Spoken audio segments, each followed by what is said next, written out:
Matters and privilege and recognition of guests, the Honourable Premier. Well, good afternoon, Mr. Speaker, and welcome back to my colleagues for another day of debate in the legislature. Mr. Speaker, yesterday afternoon I had the honour to participate in the 13th Annual Holland College Distinguished Alumni Award presentation. Since its formation 50 years ago, Holland College boasts over 45,000 graduates, Mr. Speaker, from a variety of skills, technical and academic programs.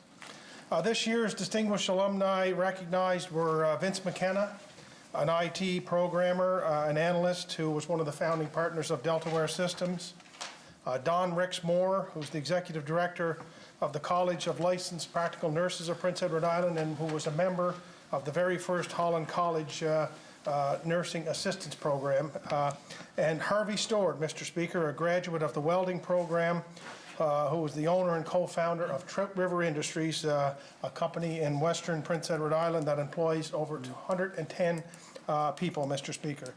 Three remarkable islanders, three community-driven leaders with incredible, amazing stories that they shared yesterday, and three individuals most worthy of recognition from one of Canada's finest post-secondary institutions.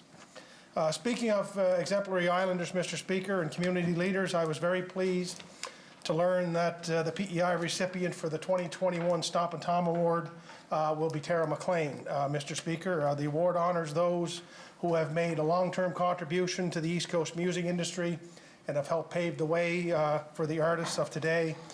Tara has done that for sure with her songwriting, with her music, with her commitment to an inclusive and diverse of culture, Mr. Speaker, in this province. And of course, we're all familiar with her show, Atlantic Blue, which has been held for a number of years to rave reviews. So congratulations to Tara.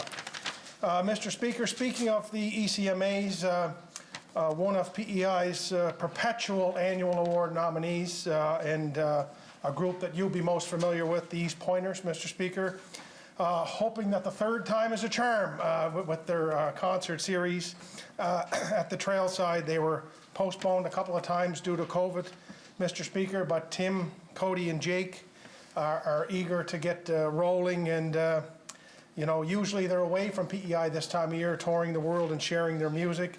So perhaps one of the silver linings in the whole COVID experience for Islanders is that a group such as them are here for us, Mr. Speaker. And you can listen to their music on the radio or online, Mr. Speaker, but nothing quite, as you know, as a regular at the Rolla Bay Fiddle Festival and other locales, nothing beats their music in person, their energy. And so congratulations to them. And also to Pat and Megan Dean at the Trailside, incredible owners, visionaries, and really wonderful promoters of East Coast music and the artists who make it. So that'll be a great weekend for sure. And finally, Mr. Speaker, I did have a lovely visit today and chat and an impromptu interview with Tin Nguyen, Mr. Speaker, first-year journalism student at Holland College. Tin came to PEI to pursue his post-secondary education, first at UPEI, now at Holland College. We had a wonderful conversation about all things PEI, about PEI's growth in diversity through our population, and also the efforts that we can be working on as a broader community to break down barriers and to make PEI the most inclusive location for all of those who choose to live here. So best of luck to Tin this summer in his continued studies at Holland College, and I wish all colleagues a productive day. The Honourable Leader of the Official Opposition. Thank you so much, Speaker. I'd also like to welcome all our colleagues inside today on this beautiful spring day. I'm sure many of us would rather be out walking along the beaches or in the forests of PEI, but we have work to do, and it's great to be back here again today. I appreciate the Premier's warm and generous remarks regarding all of the members of the musical family, the wonderful musical family that we have here on PEI, and I would absolutely echo everything that you said about the various people who are excited to play again, have won awards, and continue to make PEI a real fantastic place if you want to hear innovative, creative musicianship. The Premier also mentioned the Distinguished Alumni Awards at Holland College, and also today the recipients of the UPEI Faculty Association Awards were announced. And I'd like to honour them. The Merit Award for Outstanding Service went to Dr. Fred Kabange. The Janet Potty Murray Award for Educational Leadership went to Dr. Charlene Van Leeuwen. The Hessian Merit Award for Excellence in Teaching to Dr. Derek Lawther, and the Merit Award for Scholarly Achievement to Dr. Mariah Ahmed. And I believe Anne has already been noted in this House, but Dr. Anne Braithwaite, who is a professor of diversity and social justice in the Faculty of Arts, was recently named a 3M National Teaching Fellow, one of 10 across the country, for her work in teaching and learning in post-secondary education. So congratulations to Dr. Anne Braithwaite. She's an extraordinary person, and she brings such passion and energy to her position. The PEI Wild Blueberry Growers Association has its annual meeting at the Murchison Centre in Charlottetown tomorrow, so I'd like to congratulate all the wild blueberry growers across this province, of which there are many from tip to tip, and hope that President Benny Neighbours and everybody else has a great day tomorrow at the Murchison Centre. A couple of things in my own district, the new rural municipality of West River, which is entirely within District 17, is holding a meeting in Afton Hall tonight. It's a drop-in meeting, and it's to look at the new proposed maps for the 6 wards within this new amalgamated municipality. I've attended a couple of their meetings, and this is an impressive group of people who are getting a lot of great work done. So I'm looking forward to attending tonight. It's just a drop-in thing. Come and have a look and have your say about what you think regarding the wards in this new municipality. I have to say a process of amalgamation which has worked very smoothly and with full participation of the citizens of that area.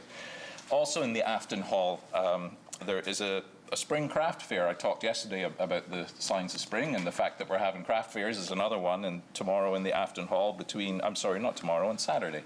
Saturday in the Afton Hall, May the 1st, from 9 a.m. to 4 p.m. There's the first spring craft fair that I've been aware of, and of course all COVID protocols are in place, and they will limit the people going through, but it's a lovely place to gather and meet with your neighbours and friends anyway. So hopefully people will be able to get out there and support over 20 local crafters who will have their wares at Afton Hall. Thank you, Speaker. The Honourable Leader of the Third Party. Thank you, Mr. Speaker. It's great to be back again today, and I too would like to commend our 2 post-secondary institutions on their selection of their award winners and congratulate the award winners. Mr. Speaker, it sure does feel like a spring day. It almost feels like a summer day out there today, but we're getting full because the weather's not going to be so nice coming tomorrow and the next day, which leads me to my next comment. For the safety of all fishers, the fishery was delayed, which is, you've got to think of their safety, so people will have to wait a couple more days to enjoy a nice feed of spring lobsters, and I wish them all the best and good fishing season and safe fishing. Thank you, Mr. Speaker. The Honourable Minister of Transportation and Infrastructure. Thank you very much, Mr. Speaker. Mr. Speaker, it's not often that I rise in the House during greetings, but Mr. Speaker, today I rise to extend my most sincere condolences to the Duffy family of Stratford. On Tuesday, our community lost an incredible community leader. Cheryl Duffy passed away after a brief battle with cancer. A 30-year veteran of the RCMP, she was very proud to have been awarded the Queen's Jubilee Medal. Cheryl was very active in our community and was instrumental in establishing the Stratford Youth Centre, which thrives today. She was also very involved with her son's hockey programs and Our Lady of Assumption Parish activities. Mr. Speaker, to her husband Greg, sons Barrington, James and his partner Hannah, her mother Anita, and various other members of her family, please know that our entire community shares in your grief, and at this time you are in our prayers and thoughts. Thank you, Mr. Speaker. The Honourable Member from Charlottetown, Victoria Park. Thank you, Mr. Speaker, and hello to everyone tuning in from Charlottetown, Victoria Park, all around the island, and to my colleagues here today. I just wanted to remind everyone of the event mentioned yesterday by the member from Tyne Valley Sherbrooke. This evening on Facebook Live at 6:30 p.m., Susan Hartley, who is a local psychologist who has been working on a maternal mental health survey, will be presenting the results of that survey this evening. She had 500 people respond to that survey, which is incredible. There's a question and answer period, and you can send your questions to Susan at cardiganinstitute@gmail.com. And as I said, the event takes place this evening at 6:30, and I look forward to taking part in that. Thank you, Mr. Speaker. The The Honourable Minister of Agriculture, Land, Minister of Justice, Public Safety, and the Attorney General. Thank you, Mr. Speaker, and I want to take a moment today to wish a happy birthday to my ministerial assistant, Jenna Banks. It's her birthday today, and she's a wonderful person and really a great asset to me. Also, I want to, with planting season upon us, Mr. Speaker, take a moment to wish the farmers all the best, and I want to remind the public that there's going to be some slow-moving vehicles on the road, Mr. Speaker, some equipment, but just be patient. We always seem like we're in a big rush to get somewhere, but I'm sure they'll pull over shortly or be pulling off into a field in a short period of time, so just be patient. I also want to talk to the farmers about farm safety. It's such an important time of year, and farmers are rushing and trying to beat the weather. And I personally have had some very close calls, Mr. Speaker, myself, where inches or seconds could have changed my life forever, Mr. Speaker. So they're long days, and the farmers just have to. An old fellow told me once, he said, the worst invention ever were lights on tractors, Mr. Speaker. So they work some long hours, some late nights, and my father always said, Mr. Speaker, there's always tomorrow. So all the best. The Honourable Member from Mermaid Stratford and the Opposition House Leader. Thank you, Mr. Speaker. It's a pleasure to rise and say hi to everybody from Mermaid Stratford that's watching today, and to my colleagues here in the Legislative Assembly. I would also like to extend my condolences to the Duffy family. Our community has experienced a great loss and somebody who is a champion in the community. Mr. Speaker, I'd just like to acknowledge how many bicycles we see out on the roads right now, especially in the mornings. Lots of kids heading to school on their bikes. I know that Stratford Elementary had to add an additional bike rack in order to accommodate all the bicycles. So we've got, I think it's over 100 now, which will bike to Stratford Elementary every day, and that's just, that's great to see. Anyway, so I just wanted to put out a word of caution to anybody traveling the roads, especially around schools, that to please watch out for our kids as they're cycling to work, and as well to the kids, look both ways, make sure that, you know, the vehicles also see you. And to that point, I'd also like to give a shout out to somebody in my community who is a huge advocate for cyclists and ensuring that especially kids get on the road every year, and will be the first person to show up at a Town of Stratford cycling event to tune up the kids' bikes, and that is PEI bike guy Jeff Murray. So Jeff is a big advocate for cycling around the province, and he shows up with all of his tools, his racks. He tunes up all the bikes for the kids and gets them back out on the trail and gets them going. And then on that note, I'd also just like to say I'm pretty excited because I just received my shipment of an e-bike. So my daughter, I'm handing my bike over to her because she's grown like a weed, and so I know I look forward to the Hillsborough Bridge opening up and that active transportation lane, Mr. Speaker, and getting my e-bike out in that road and getting going, and I say good luck, or enjoy the cycling, and have a great day to everybody. The Honourable Member from Morel, Dona, and the Government House Leader. Well, thank you, Mr. Speaker. Mr. Speaker, I rise today to say hello to all the volunteers with the watersheds in the district, Mr. Speaker. The Hillsborough River watershed, in conjunction with the Pisgah River. I was at a public meeting recently with them, and they're doing such amazing work. Last night I was at the Morel River Management Co-op annual general meeting, Mr. Speaker, and it's amazing some of the work that they're doing there too. I mean, I'm sure there's members in here that have been on that river, and you know that there's a 7-kilometer route right from Laird's Dam down to the Morel Bridge, so there was a good chance to talk about a number of projects that are happening. I want to give thanks to the Department of Highways, Department of Transportation and Infrastructure. The relationship between that department and the watersheds has really improved, Mr. Speaker, over the past. There used to be sometimes projects where they wouldn't necessarily think of the watersheds, but for example, there's 2 bridges being replaced in Morel this year, Mr. Speaker, and they were the first ones to be contacted with the watershed. So that is awesome to hear, and I really appreciate that, Minister. I want to say I wish safe and successful season to all my fellow fishers, Mr. Speaker.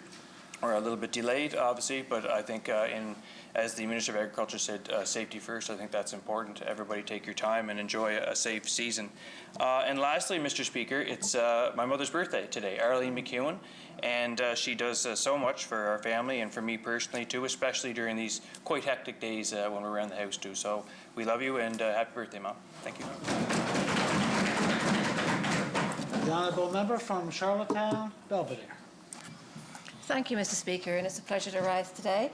I'd like to follow up on the Premier's comments about the East Pointers. I have had the privilege of having Jake and his family move in directly across the street from me, so it's really nice to welcome Jake, Lucy, Edwin and little Audrey to the neighbourhood, and I am looking forward for warmer days because then the practices is going to be on the back deck.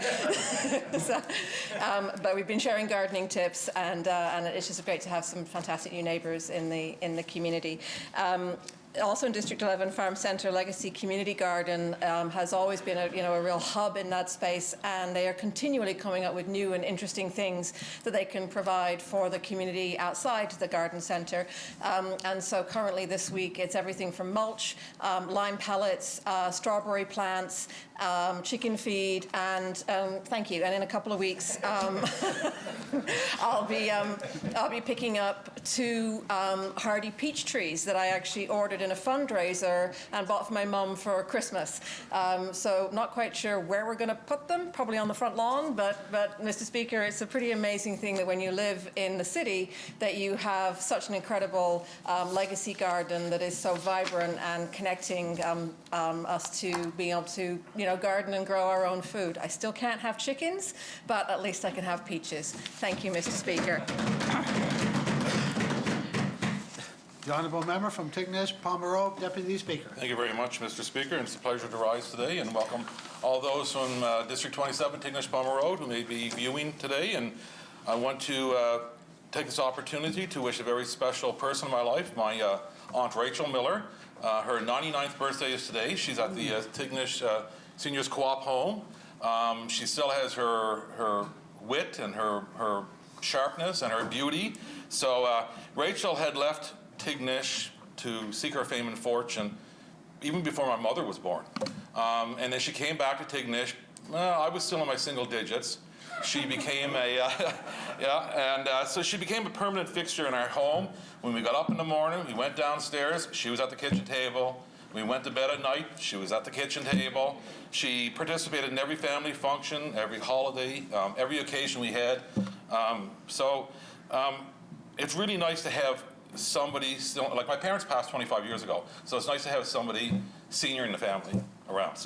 And switching gears, Mr. Speaker, I'd like to say that last night when I was driving home, I have as everybody knows, a 2-hour drive home, so I have lots of opportunity to receive and make phone calls. And I received a phone call from a business owner who happened to be a resident of District 17, New Haven, Rocky Point. And this individual phoned to thank me for bringing the broadband as an essential service bill to the floor. He shared with me that he has a rural business in that district, and he has long struggled to obtain access to suitable high-speed internet, Mr. Speaker. But what he couldn't understand was why the Leader of the Opposition, his own MLA, was trying to delay and deny this very important piece of legislature from coming to a vote. The Leader of the Opposition claims to be an internet advocate, but yet he's the only reason that this House hasn't passed that legislation so far. And that legislation would cement high-speed internet timelines, it would hold the government to account, and would have measures into law, Mr. Speaker. Thank you. The Honourable Minister of Education and Lifelong Learning, Minister responsible for the status of women. Thank you, Mr. Speaker. It's certainly a pleasure to rise today on this beautiful Thursday. I'd like to say hello to all the good people of District 9 and certainly welcome my colleagues here today. Mr. Speaker, it's a day of celebrations. First and foremost, I'd like to extend a happy birthday to my husband, Dennis.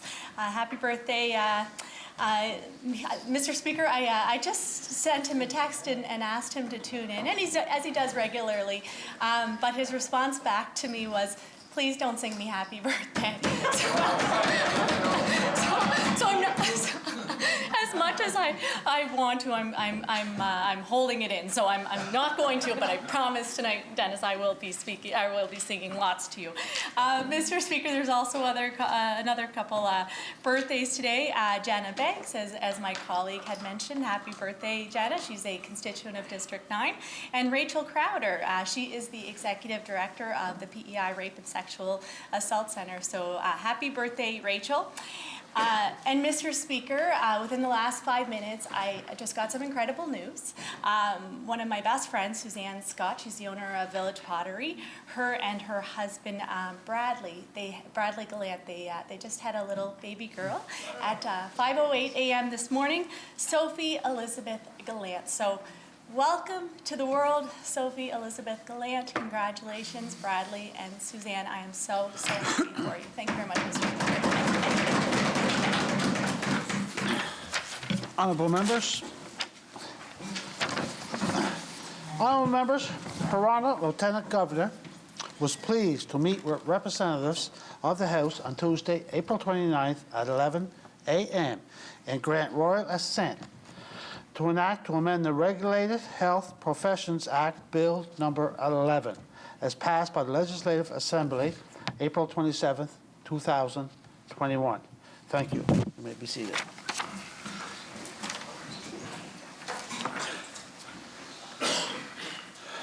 Member statements. The honourable member from Charlottetown, Winslow. Thank you, Mr. Speaker. I rise today to congratulate a constituent of mine, Penny Walsh McGuire, as she steps down from her current role as the Chief Executive Officer of the Greater Charlottetown Area Chamber of Commerce next month to take on a new opportunity within the Prince Edward Island bioscience sector. Penny has been the CEO of the Greater Charlottetown Area Chamber of Commerce for the past 5 years after holding senior executive roles with the Confederation Center of the Arts and also with PEI 2014, Inc.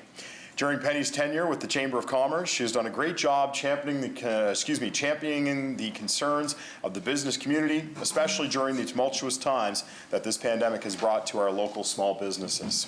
As a result of Penny's leadership, the Chamber's voice has been strengthened as an advocate. Thankfully, Penny won't be going too far as she takes on a new role as the Executive Director of the Canadian Alliance for Skills and Training in Life Sciences.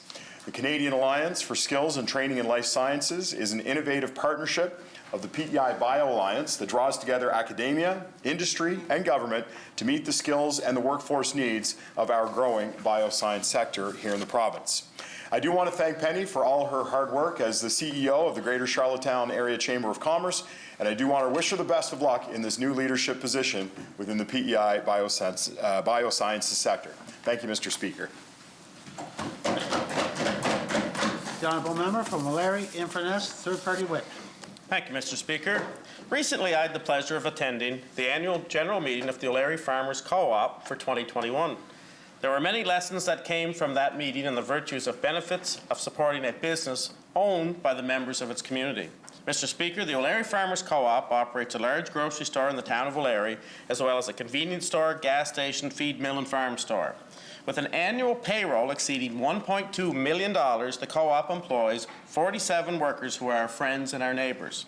The co-op had grocery sales of, get this, $6.9 million in 2020, which is nearly $900,000 of an increase over the past year, thanks to the residents putting greater emphasis on purchasing their groceries locally because of the COVID pandemic.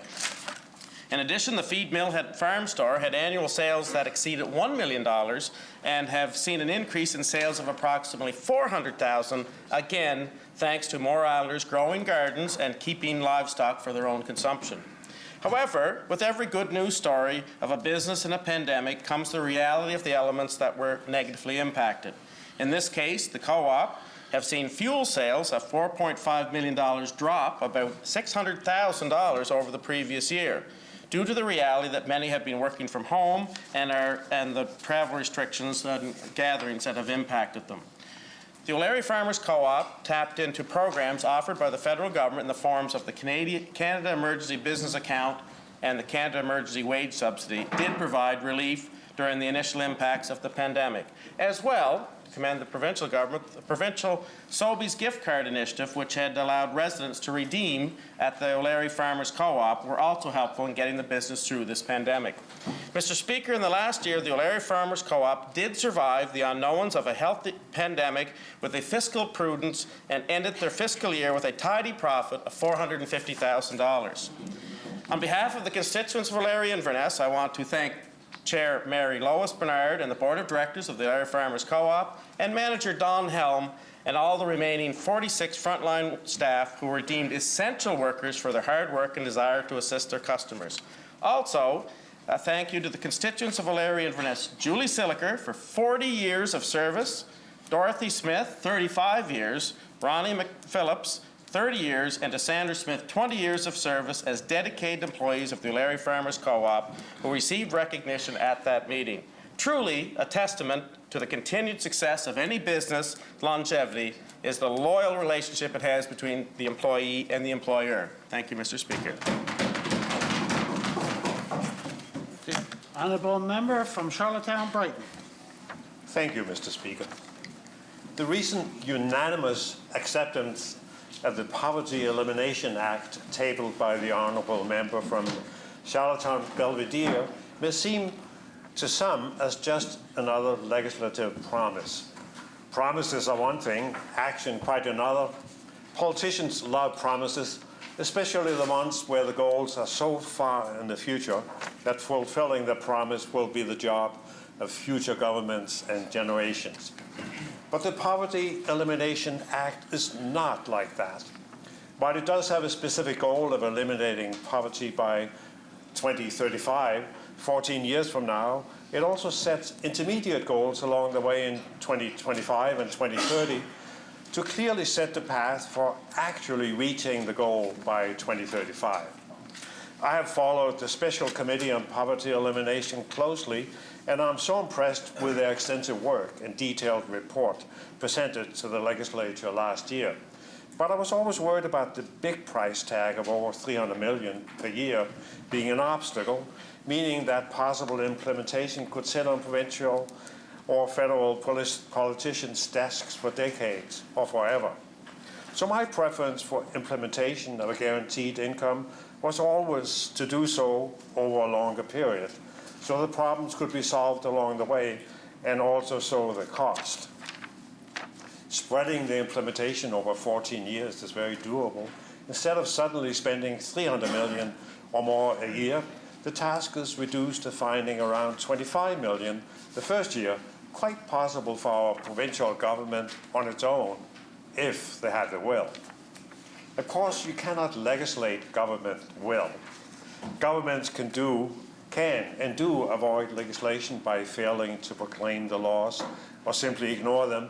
So it's up to everyone in this House to take the government to task and make sure that they implement this bill right away, starting with the bill's proclamation and followed with budgeting for the first $25 million new dollars required this year. To continue adding $20 to $25 million new dollars every year, we will likely need federal support and coordination, another good reason for taking 14 years to reach the goal. If you make it happen here on PEI, this bill could be as significant as the first attempts towards universal health care in Saskatchewan introduced by Tommy Douglas. Let us do the first step this year. Thank you, Mr. Speaker.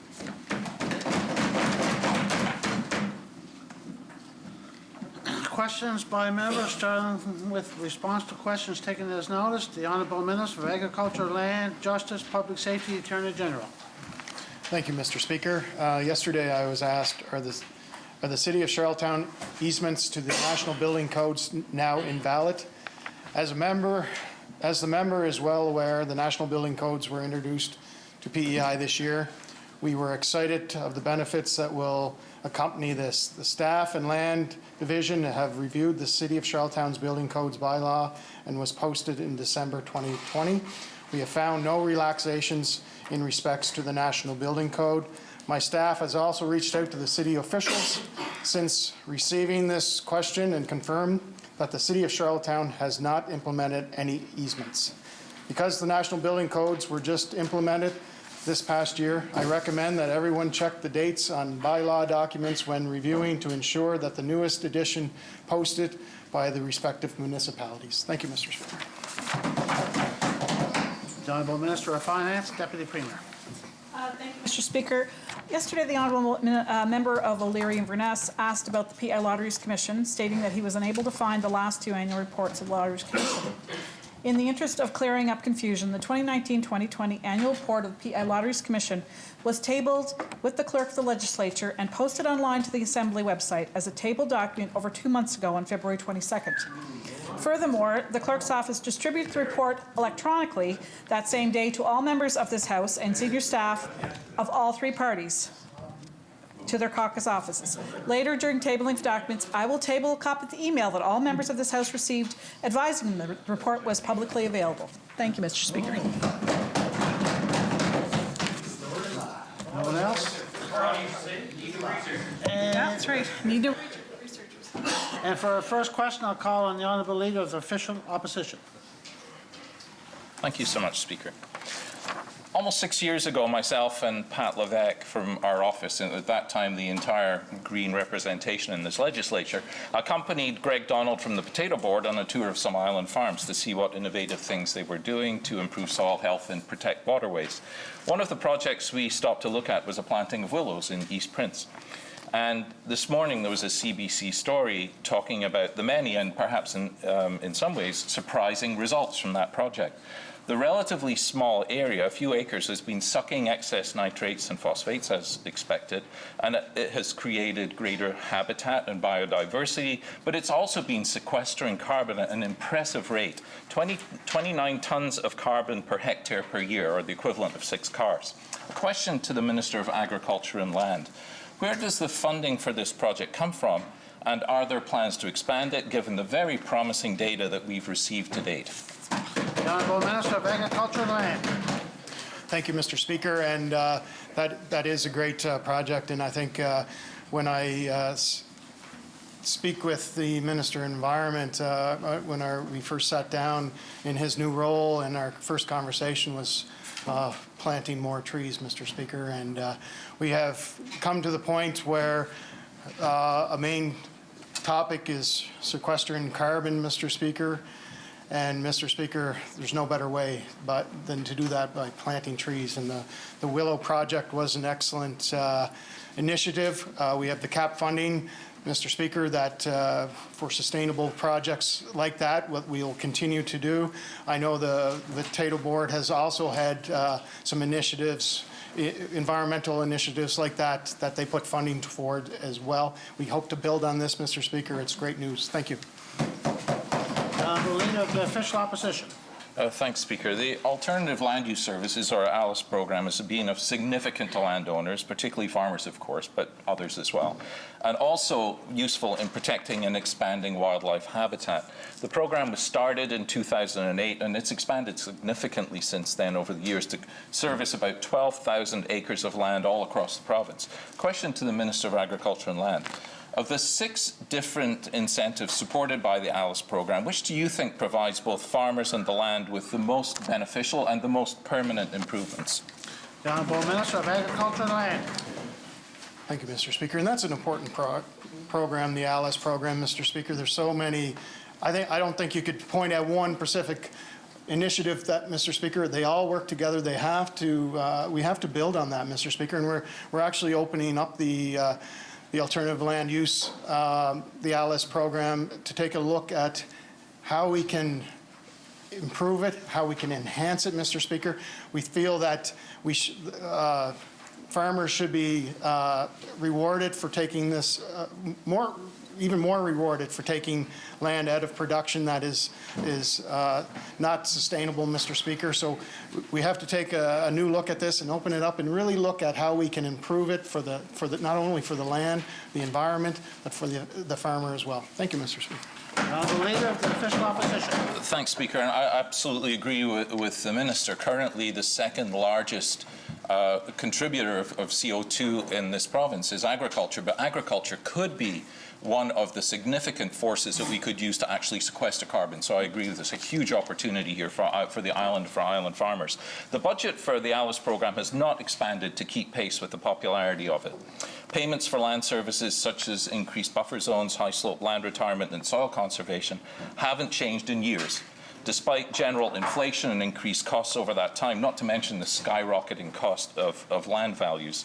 Almost 10 years ago, the provincial budget in this legislature commitment was increased from the $750,000 it currently stands at to $1 million, although the program actually never reached that figure. A question to the Minister of Agriculture and Land: will your department match this previous commitment and finally increase funding for the ALICE program? The Honourable Minister of Agriculture and Land. Thank you, Mr. Speaker, and I appreciate the acknowledgement that agriculture can be the solution, Mr. Speaker. It's not the problem, Mr. Speaker, here in Prince Edward Island. And we have to, that, Mr. Speaker, is part of our review, Mr. Speaker. It will be part of our budget review as to how we can ensure that the ALICE program is supported and will build upon, and all areas of this island that are sustainable or suspect to troubled areas, Mr. Speaker, have to be protected, and this is what the ALICE program is doing, and we hope to build on it, and there will be a focus on it. Thank you, Mr. Speaker. The Honourable Leader of the Official Opposition. Great to know there'll be a continued focus, but we need more money. Farmers are using every dollar. With a limited budget and ever-increasing demand for the benefits of the ALICE program and the benefits it delivers, this department faces tough choices in the year ahead, how to distribute those funds. A question to the Minister of Agriculture and Land. To keep the program going and for it to be most effective, the department will have to consider either limiting the acreage covered or increasing the budget for the ALICE program. Which will your department do? The Honourable Minister of Agriculture and Land. Increase the budget, Mr. Speaker. Thank you very much. The Honourable Member from Mermaid Stratford. Thank you, Mr. Speaker. On Tuesday, during question period, the Finance Minister asked for suggestions on other ways to raise funds, if not by launching the new e-gaming scheme.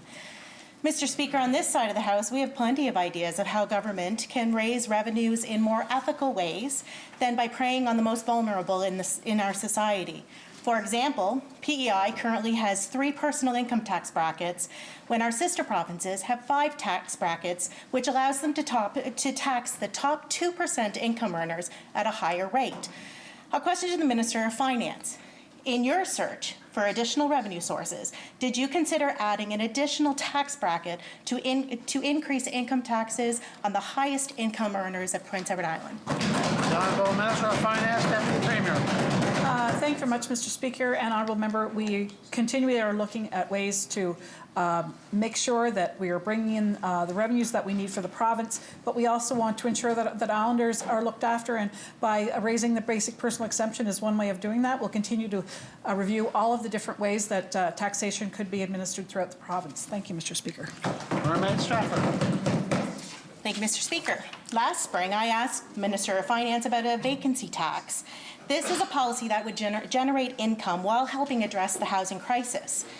There has been a year and a half to study this. To the same minister, when will you implement the vacancy tax? Honourable Minister of Finance, Deputy Premier.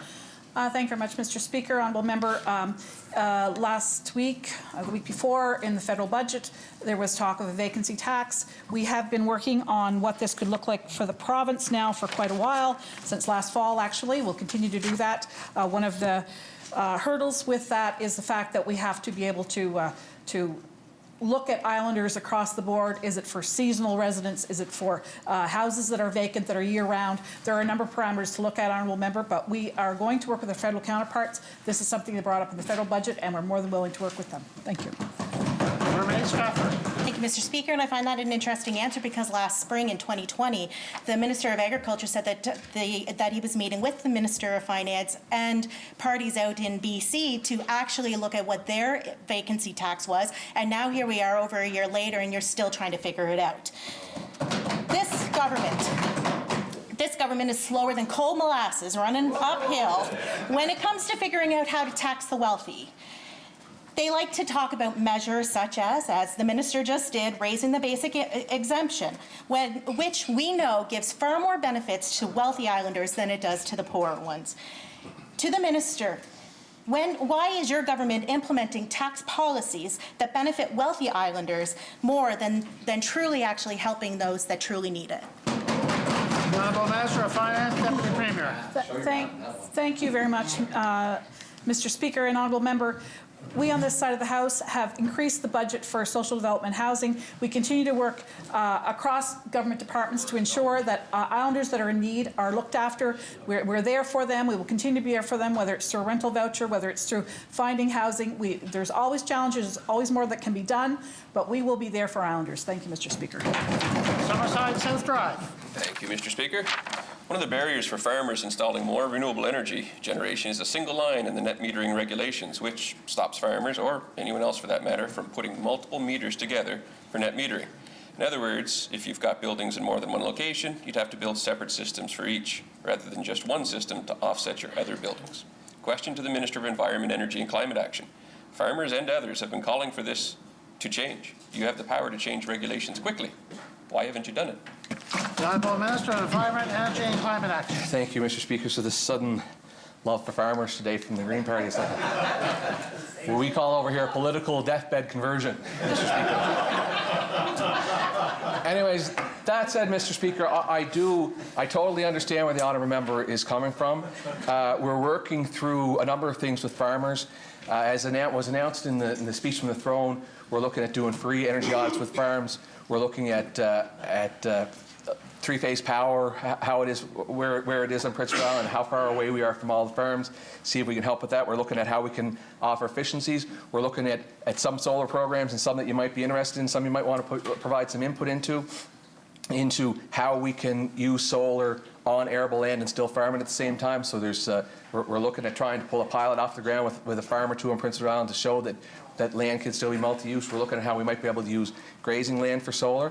And then you're right, we have to figure out the best way to ensure that we can allow them to do it, and whether that's enhanced net metering or whether that's allowing them to sell it directly to the Maritime Electric. That's the part we're trying to figure out right now. Thank you, Mr. Speaker. Summerside South Drive. Thank you, Mr. Speaker. In the energy strategy, it points out the possibility that net metering will have an effect on energy bills. It uses an example that if we had 2% of our energy requirements met through net metering, it would drive rates up for the rest of ratepayers by about 71 cents a month. This has had not much of an impact as of yet, but over time, with aggressive expansion of net metered systems, it could someday. A question to the Minister. At what point would the Minister consider net metering to be too much of a burden on PEI ratepayers?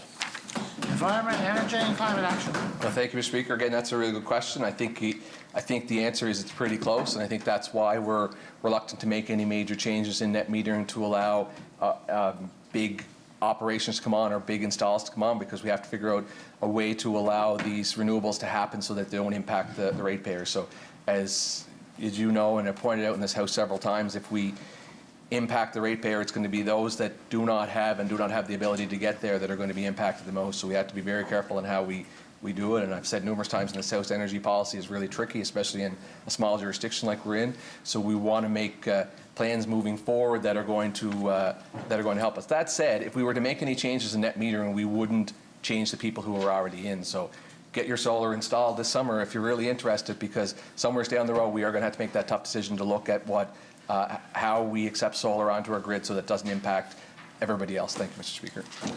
Summerside South Drive. Thank you, Mr. Speaker. So 71 cents a month is starting to be too much of an impact. So the minimum purchase price for renewable electricity on PEI is set too high, substantially higher than the current cost of renewables. It creates another cross-subsidy, as the Minister mentioned, going from low-income islanders to higher-income islanders. Except instead of going to net metered islanders, it goes to government coffers through the Energy Corporation. And we're talking millions of dollars a year, about $10 million. Question to the Minister. At what point would the Minister consider the minimum purchase price regulations to be too much of a burden on PEI ratepayers? Minister of Environment, Energy and Climate Action. Well, thank you, Mr. Speaker. So I want to point out, I know this has been said numerous times in this House, that the Energy Corporation is some big corporation that makes money and they just keep it. Well, it belongs to taxpayers, so it's not just being kept, it's actually being spent.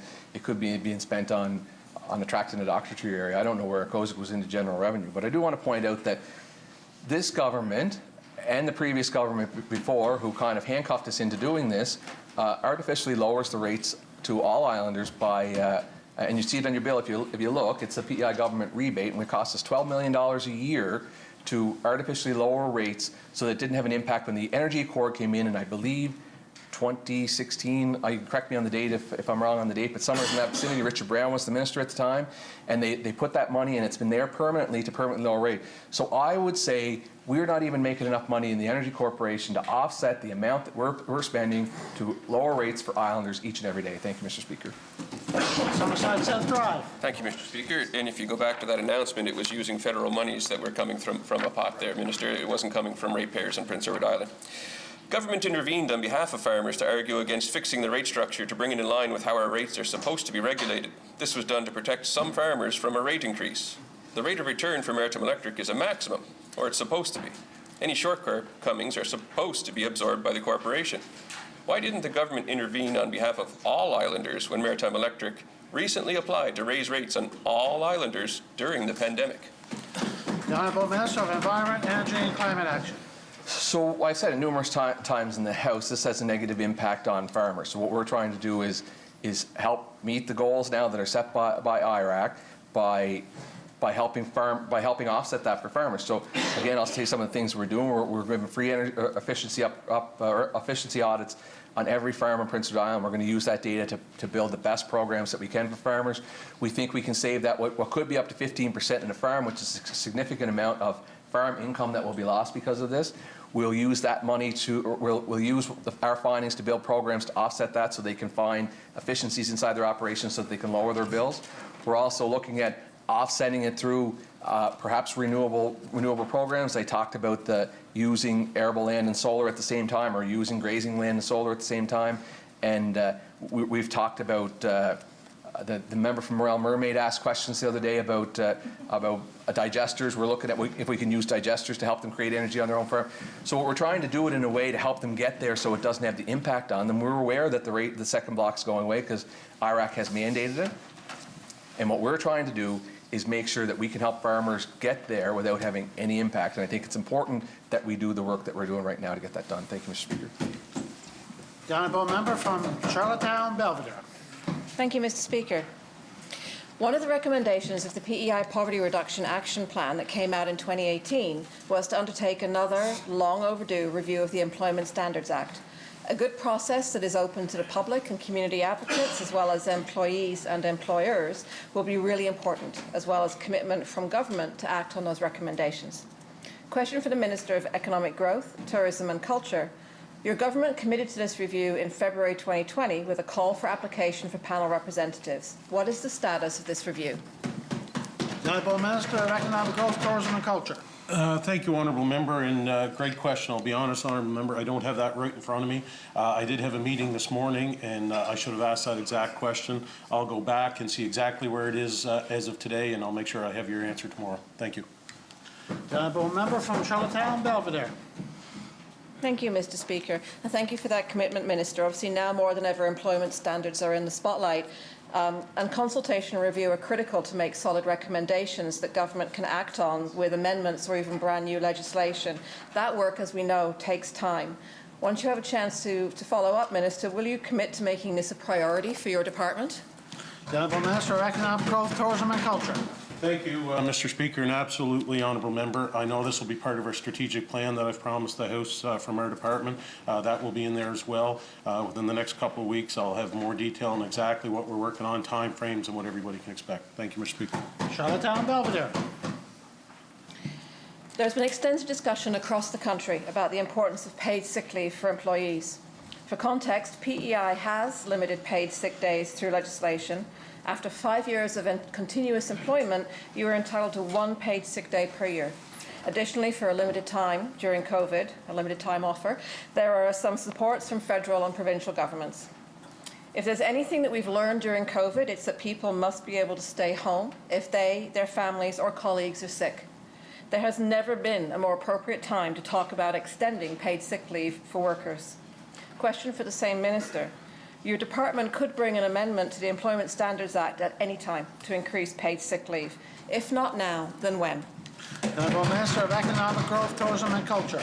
Thank you, Mr. Speaker. So that was a topic in my meeting this morning. Obviously, we've watched what Ontario has done and what Ontario is working on. That province has reached out to us, and we're asking questions on our $1 million fund we've put in due to COVID.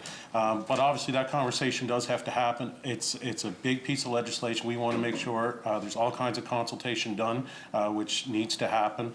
So my department will create a path forward. It is not something that's going to be dropped by the wayside, but it just can't happen overnight. There's a lot of work goes into it, and we want to make sure that there's a lot of voices around the table and everybody has input in this piece of legislation. Thank you, Mr. Speaker. Summerside Beaumont. Mr. Speaker, I have asked the Justice Minister twice for information on non-disclosure agreements being used in the cases of sexual assault, and twice I have been told information will be brought back to this House. I have listened every day for a month as information has come back on every other topic, but I still have not heard anything on this. I cannot help but feel like if this issue disproportionately impacted men, I would have had an answer by now. Question to the Premier. I am looking to you for leadership on this one. Will you report back to the House on requiring right-to-report provisions in non-disclosure agreements and how government is ensuring organizations are not using non-disclosure agreements to silence victims of sexual assault? The Honourable Premier. Speaker, I thank the honourable member for the question. I would reiterate that we take this issue very, very seriously, Mr. Speaker. I know the Minister of Justice as a man of extreme integrity and honour, and if he says he's going to do something, Mr. Speaker, he will. I will talk to him after question period, Mr. Speaker, not that I have to, but because I'm being asked to, but I know that when that information is available, the Minister of Justice will provide it, Mr. Speaker. He's a man of impeccable integrity. The Honourable Member from Tignish Palmer Road, Deputy Speaker. Thank you very much, Mr. Speaker. Question to the Minister of Housing. Over the years, we have seen smoking rates drop, which of course is a great achievement.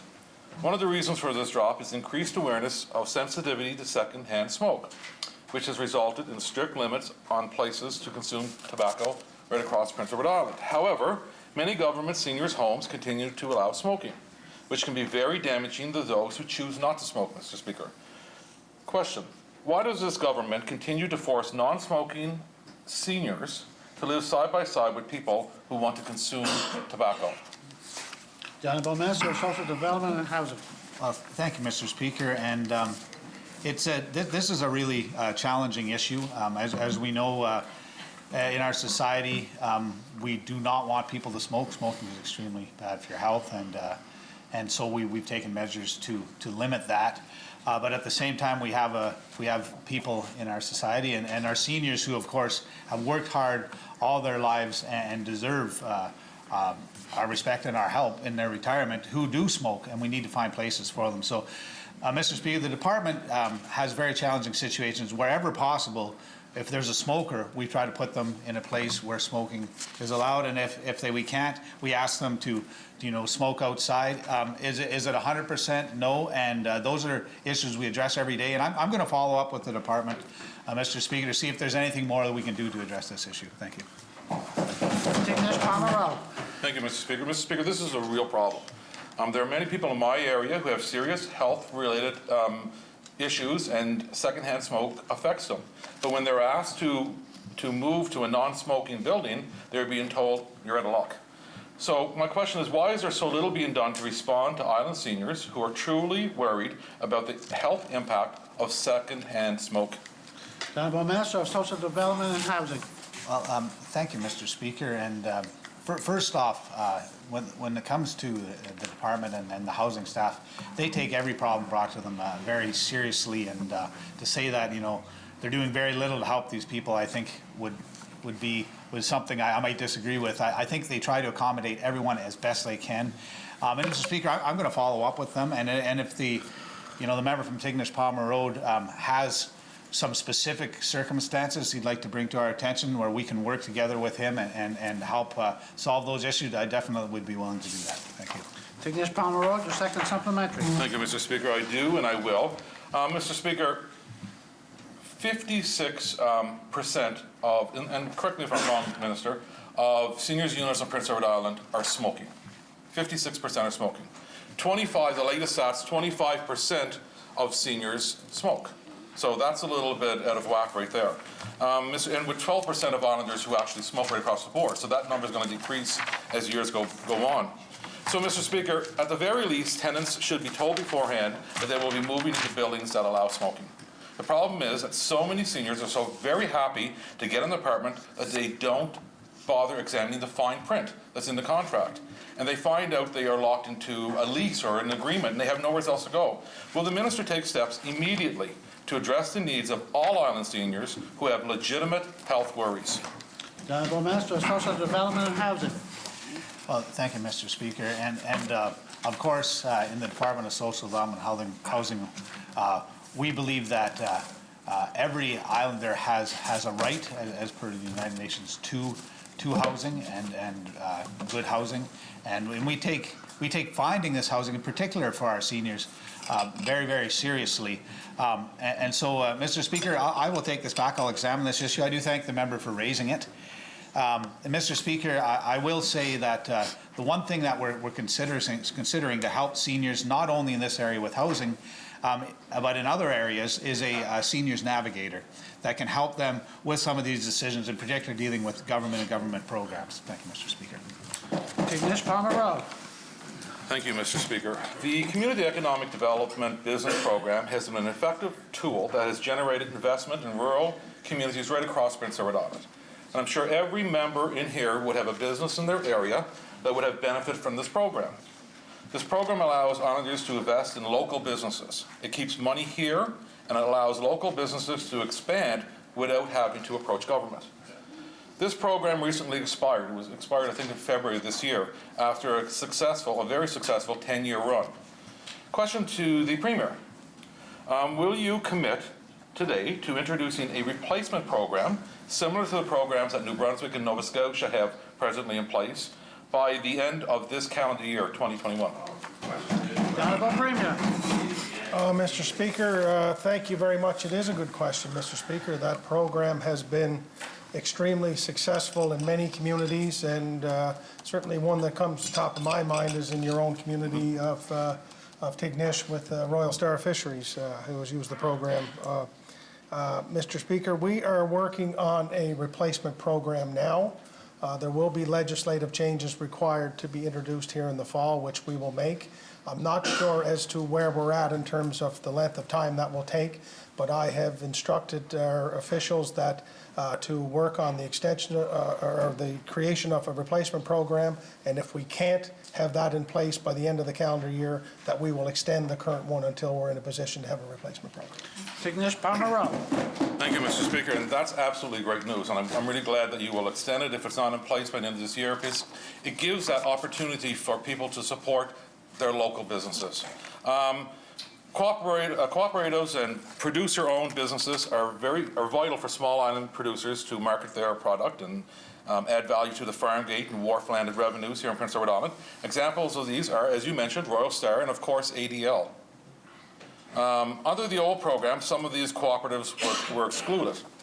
So my next question to the Premier, will you commit today to ensuring that these previously excluded cooperatives and producer-owned businesses will be eligible to participate in the new program that you're looking at? Honourable Premier. Well, Mr. Speaker, I'm not sure totally if they were excluded. I know in my own short time here that I did have a meeting with Francis Morrissey from Royal Star and Maureen Gallant, I believe, and Maureen, who I knew in my former life as the Executive Director of Seafood Processors, and I know that governments past and ours currently use Maureen to be a great salesperson for the program. But I think that cooperatives, Mr. Speaker, and producer-owned businesses are critical to the success of PEI. Both, I think, ADL and Royal Star have used this program, and any new program we develop will include both cooperatives and producer-owned businesses, Mr. Speaker. And as the honourable member has said, anytime we can take island money and invest it in island communities, Mr. Speaker, every government should be supportive of that. Tignish Dennis Pomeroy, your second supplementary. Thank you very much, Mr. Speaker. I do echo the fine work that Francis and Maureen do for Royal Star and for the whole economy in my area. They do a wonderful job. But it wasn't Royal Star that I was specifically speaking of. It was other cooperatives. So my next question is the non-refundable provincial tax credit of 35% that expired with that program was a tremendous incentive for Islanders to reinvest in their local economy and into their neighbours. So will the Premier commit to preserving the 35% credit to all investors under the new program that he is looking into? Honourable Premier. Yeah, Mr. Speaker, and as I say, in my previous life, I became more familiar with this, and essentially, for those who aren't familiar, it allows those islanders to direct some of their RRSP investment into a company with a rate of return of 35%, Mr. Speaker, and that is, it makes it a very enticing, investment for islanders to make, and one that islanders are very, very keen to make in their community, I would say unequivocally, Mr. Speaker, that we would extend that within the new program to 35%. I do thank the honourable member for the question. You weren't specifically asking for Royal Star, but you do advocate quite effectively for your own community, so I just assumed that was one of the driving forces. But this is a great program, one that I think Islanders should be proud of, and one we'd be very happy to replace or extend. Thank you, Mr. Speaker. Larry Inverness. Thank you, Mr. Speaker. Our caucus continues to be observing a consistent trend by this government, particularly when it comes to the healthcare file. The trend is grandiose announcements, no details, then all of a sudden dribbles of a concept or a plan over time kind of come out, and then the inevitable delays because they can't implement what they announced. Back in January 2020, we heard the Minister of Health at the time announced his plan to work with the Medical Society of Prince Edward Island to develop a new physician recruitment model by the end of March 2020. I sent a letter to the Minister in April 2020 for an update on this new model, but unfortunately haven't got anything back yet, but maybe it's some missing email somewhere. Could be some missing email. Yeah. No reply, yet more delays. Mr. Speaker, can the Minister of Health, can you provide an update on this previous announcement to Islanders and on the progress of the Doctors Recruiting Doctors Initiative? Honourable Minister of Health and Wellness. Thank you very much, Mr. Speaker. And the former Minister of Health refers to the term of having a plan. I would say, Mr. Speaker, that the former administration, one of the things that we inherited was the fact that there was no plan, Mr. Speaker. And with that, we have moved forward. Just for example, certainly we've heard about challenges within surgery. But having said that, Mr. Speaker, what we have is a provincial surgical plan that is being worked on. We have to look at what we have right now, Mr. Speaker, where the gaps may be coming forward, and have a plan in place to address that. And unfortunately, previously there was no plan. We will, and we do have a plan moving forward, Mr. Speaker. Thank you. Larry Inverness. You guys get more plans than the member from Charlottetown Brighton and been able to develop plans, Mr. Speaker. But we want to see some things implemented here. Mr. Speaker, it's clear that our challenges related to the physician recruitment file remain a reality. We see the rapidly growing patient registry surpassing 20,000 Islanders without a doctor. We know that the PCH has lost 2 physicians, and if the rumors are true, a third, maybe the other day I've heard. We also know there are more than a dozen physician vacancies on the island. And to make matters worse, this government is more than 2 years into its mandate. Maybe that's a blessing, I don't know. But and very few results seem to have been made to improve physician recruitment and retention just doesn't even seem to be evident. Question to the Minister. What are Islanders getting for the $800,000 budgeted for this, and how many doctors have been secured under this initiative to date? Honourable Minister of Health and Wellness. Well, thank you very much, Mr. Speaker, and thank the honourable member for asking specifically with regard to the number of doctors that have been recruited. Mr. Speaker, so far this year, 16 new doctors have started in the province of PEI, Mr. Speaker. 16. And Mr. Speaker, in addition to that, four have accepted positions.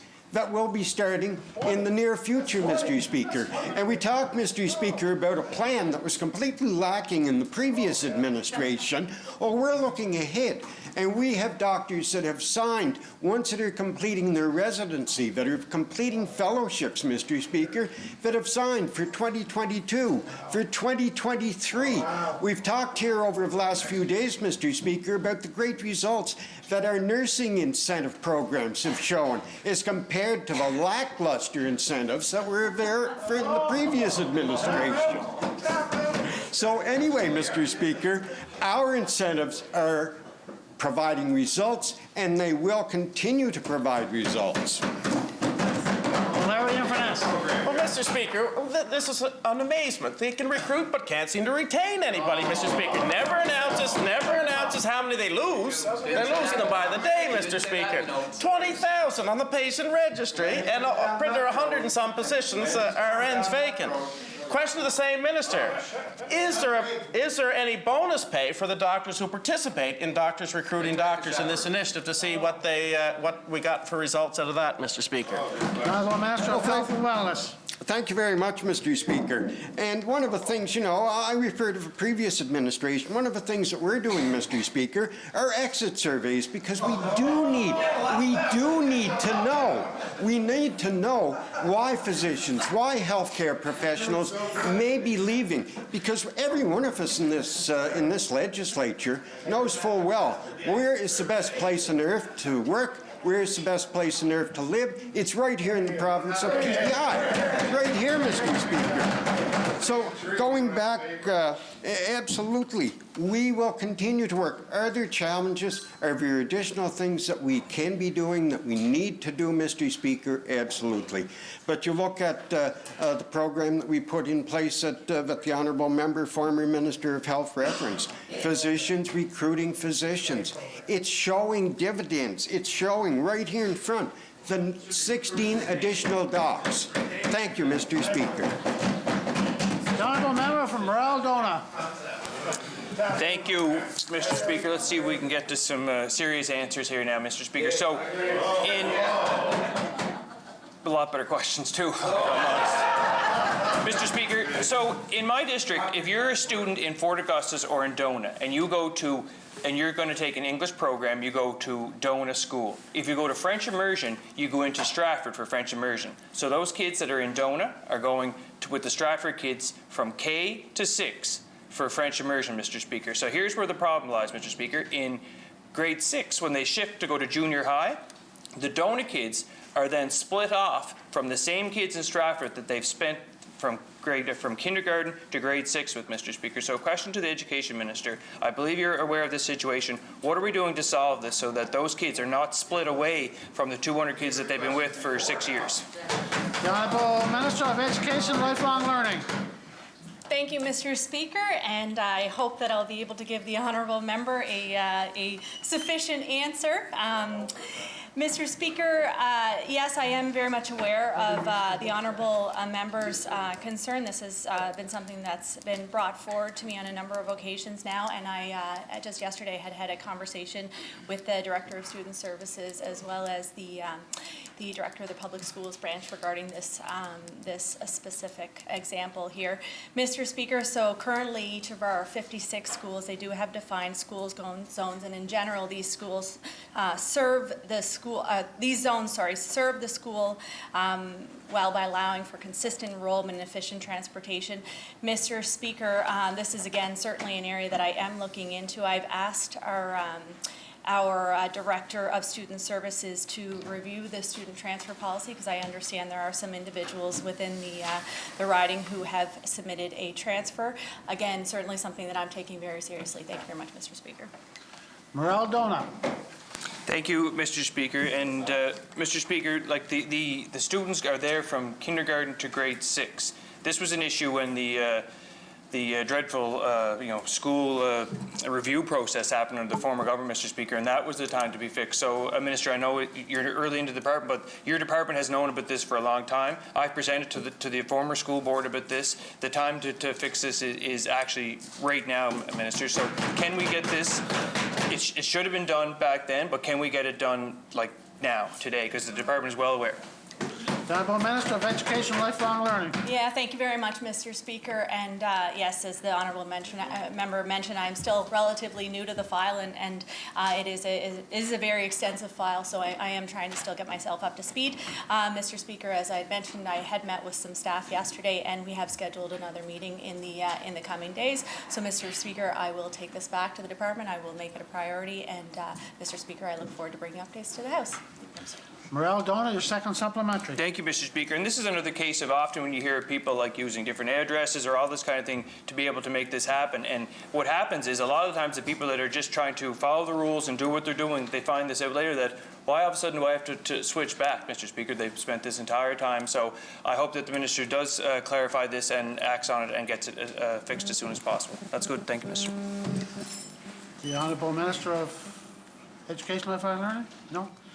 The Honourable Member from Charlottetown, Victoria Park. Thank you, Mr. Speaker. I'll ask the Minister of Education to add Birchwood to that list as well. Same issue as Dona. In budget estimates, I asked the Minister of Education and Lifelong Learning a question on funding the PEI Literacy Alliance. I had met with the Alliance earlier this year, and they were very interested and excited about the early talks with the former minister on the potential of creating a new literacy strategy. However, I was not clear on the answer from the department, and when I went back through Hansard, I'm still unclear. So question to the Minister of Education and Lifelong Learning, is there funding going to the PEI Literacy Alliance specifically designated to help them in the research and development of a literacy strategy for PEI? The Honourable Minister of Education and Lifelong Learning. Thank you very much, Mr. Speaker, and indeed a very important question, and I'm really pleased that in the budget that we tabled, we were able to increase the amount of funding to the PEI Literacy Alliance that we all know does such incredible work here on Prince Edward Island. Mr. Speaker, with regards to the strategy, I know this is something that I've discussed with my department. It is something that is a priority to me, as I know it is to the honourable member. Mr. Speaker, with regards to the details and the intricacies of the conversation with the PEI Literacy Alliance, I'm going to have to go back to the department to see what's been discussed to date. But again, certainly a priority for me, for the department, and I would love to work with the honourable member as we move forward with the strategy. Thank you very much, Mr. Speaker. The Honourable Member from Charlottetown, Victoria Park. Thank you, Mr. Speaker. So one of the things that we talked about in the meeting were a few different things to consider when looking at the scope of a literacy strategy. You can focus on school-aged children, or you can focus on the whole person from children to adults. And so while you're bringing back that information, I'd love to know if they have that information as well. But while I'm up here, question to the Minister, what would you think that the scope of this strategy would involve? The Honourable Minister of Education and Lifelong Learning. Thank you very much, Mr. Speaker. As a lover of books and a mother of 2 young children, I think literacy, it needs to begin at a young age, and we've been adamant users of the library since the kids were born. So, Mr. Speaker, I envision this strategy to entail, the very early years and beyond high school. Mr. Speaker, again, this is something that I want to delve into with the department, and I'll look to them for their guidance, as well as the PEI Literacy Alliance. Thank you very much, Mr. Speaker. Charlottetown, Victoria Park, final question. Thank you, Mr. Speaker. PEI has not had an updated literacy strategy since 1996 under the government of Catherine Colbeck, who clearly understands why this matters and how literacy directly impacts healthy and happy lifelong outcomes for people. Question to the same minister. This is an easy win for government. So if this is not something that the department is doing right now, will you commit to doing so? The Honourable Minister of Education and Lifelong Learning. Thank you, Mr. Speaker. And Mr. Speaker, I can't stress how important I believe literacy is for our young islanders. I know all of my colleagues on this side certainly feel the same. Mr. Speaker, I will commit to this House that this is a priority for me. It will be a priority for this department, and I look forward to providing more details in the months to come. Thank you very much, Mr. Speaker. End of question period. Minister statements. The Honourable Minister of Social Development and Housing. Well, thank you, Mr. Speaker. I'm so pleased today to rise to talk about the Boys and Girls Club, the clubs in both Charlottetown and Summerside, and the absolutely fantastic community work that they do every day to support Islanders. Mr. Speaker, I could probably talk for hours about all the great work that they do throughout this province, but I'm going to have to give an abbreviated statement today. The Boys and Girls Clubs in our province operate a number of programs for children and youth that include after-school programs, summer camps, breakfast and food security programs, and much, much more. I recently had the pleasure of meeting with the Boys and Girls Club in both Summerside and Charlottetown to hear and learn more about the wonderful work that they have done and continue to do to support the people in our province. And Mr. Speaker, I'm very pleased to announce that the government is providing additional funding of $100,000 to the Boys and Girls Club of Summerside in partnership with the Lifehouse Group to support the purchase of a suitable space for a women's shelter in Summerside.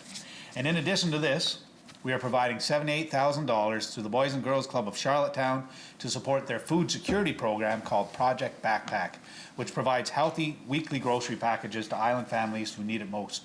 And of course, that also operates out of Summerside, Mr. Speaker. As we all know, COVID-19 has changed how we do everything. And I would like to thank the staff of the Boys and Girls Club for their dedication and commitment to ensure that their important programs continue with the appropriate public health measures in place. I am pleased to provide more assistance to the Boys and Girls Club to support the important work they do in our province. The community support that they provide to people is essential, and these funds will allow them to continue their great work in supporting islanders who need it most. Thank you, Mr. Speaker. The honourable member from Charlottetown, Belvedere.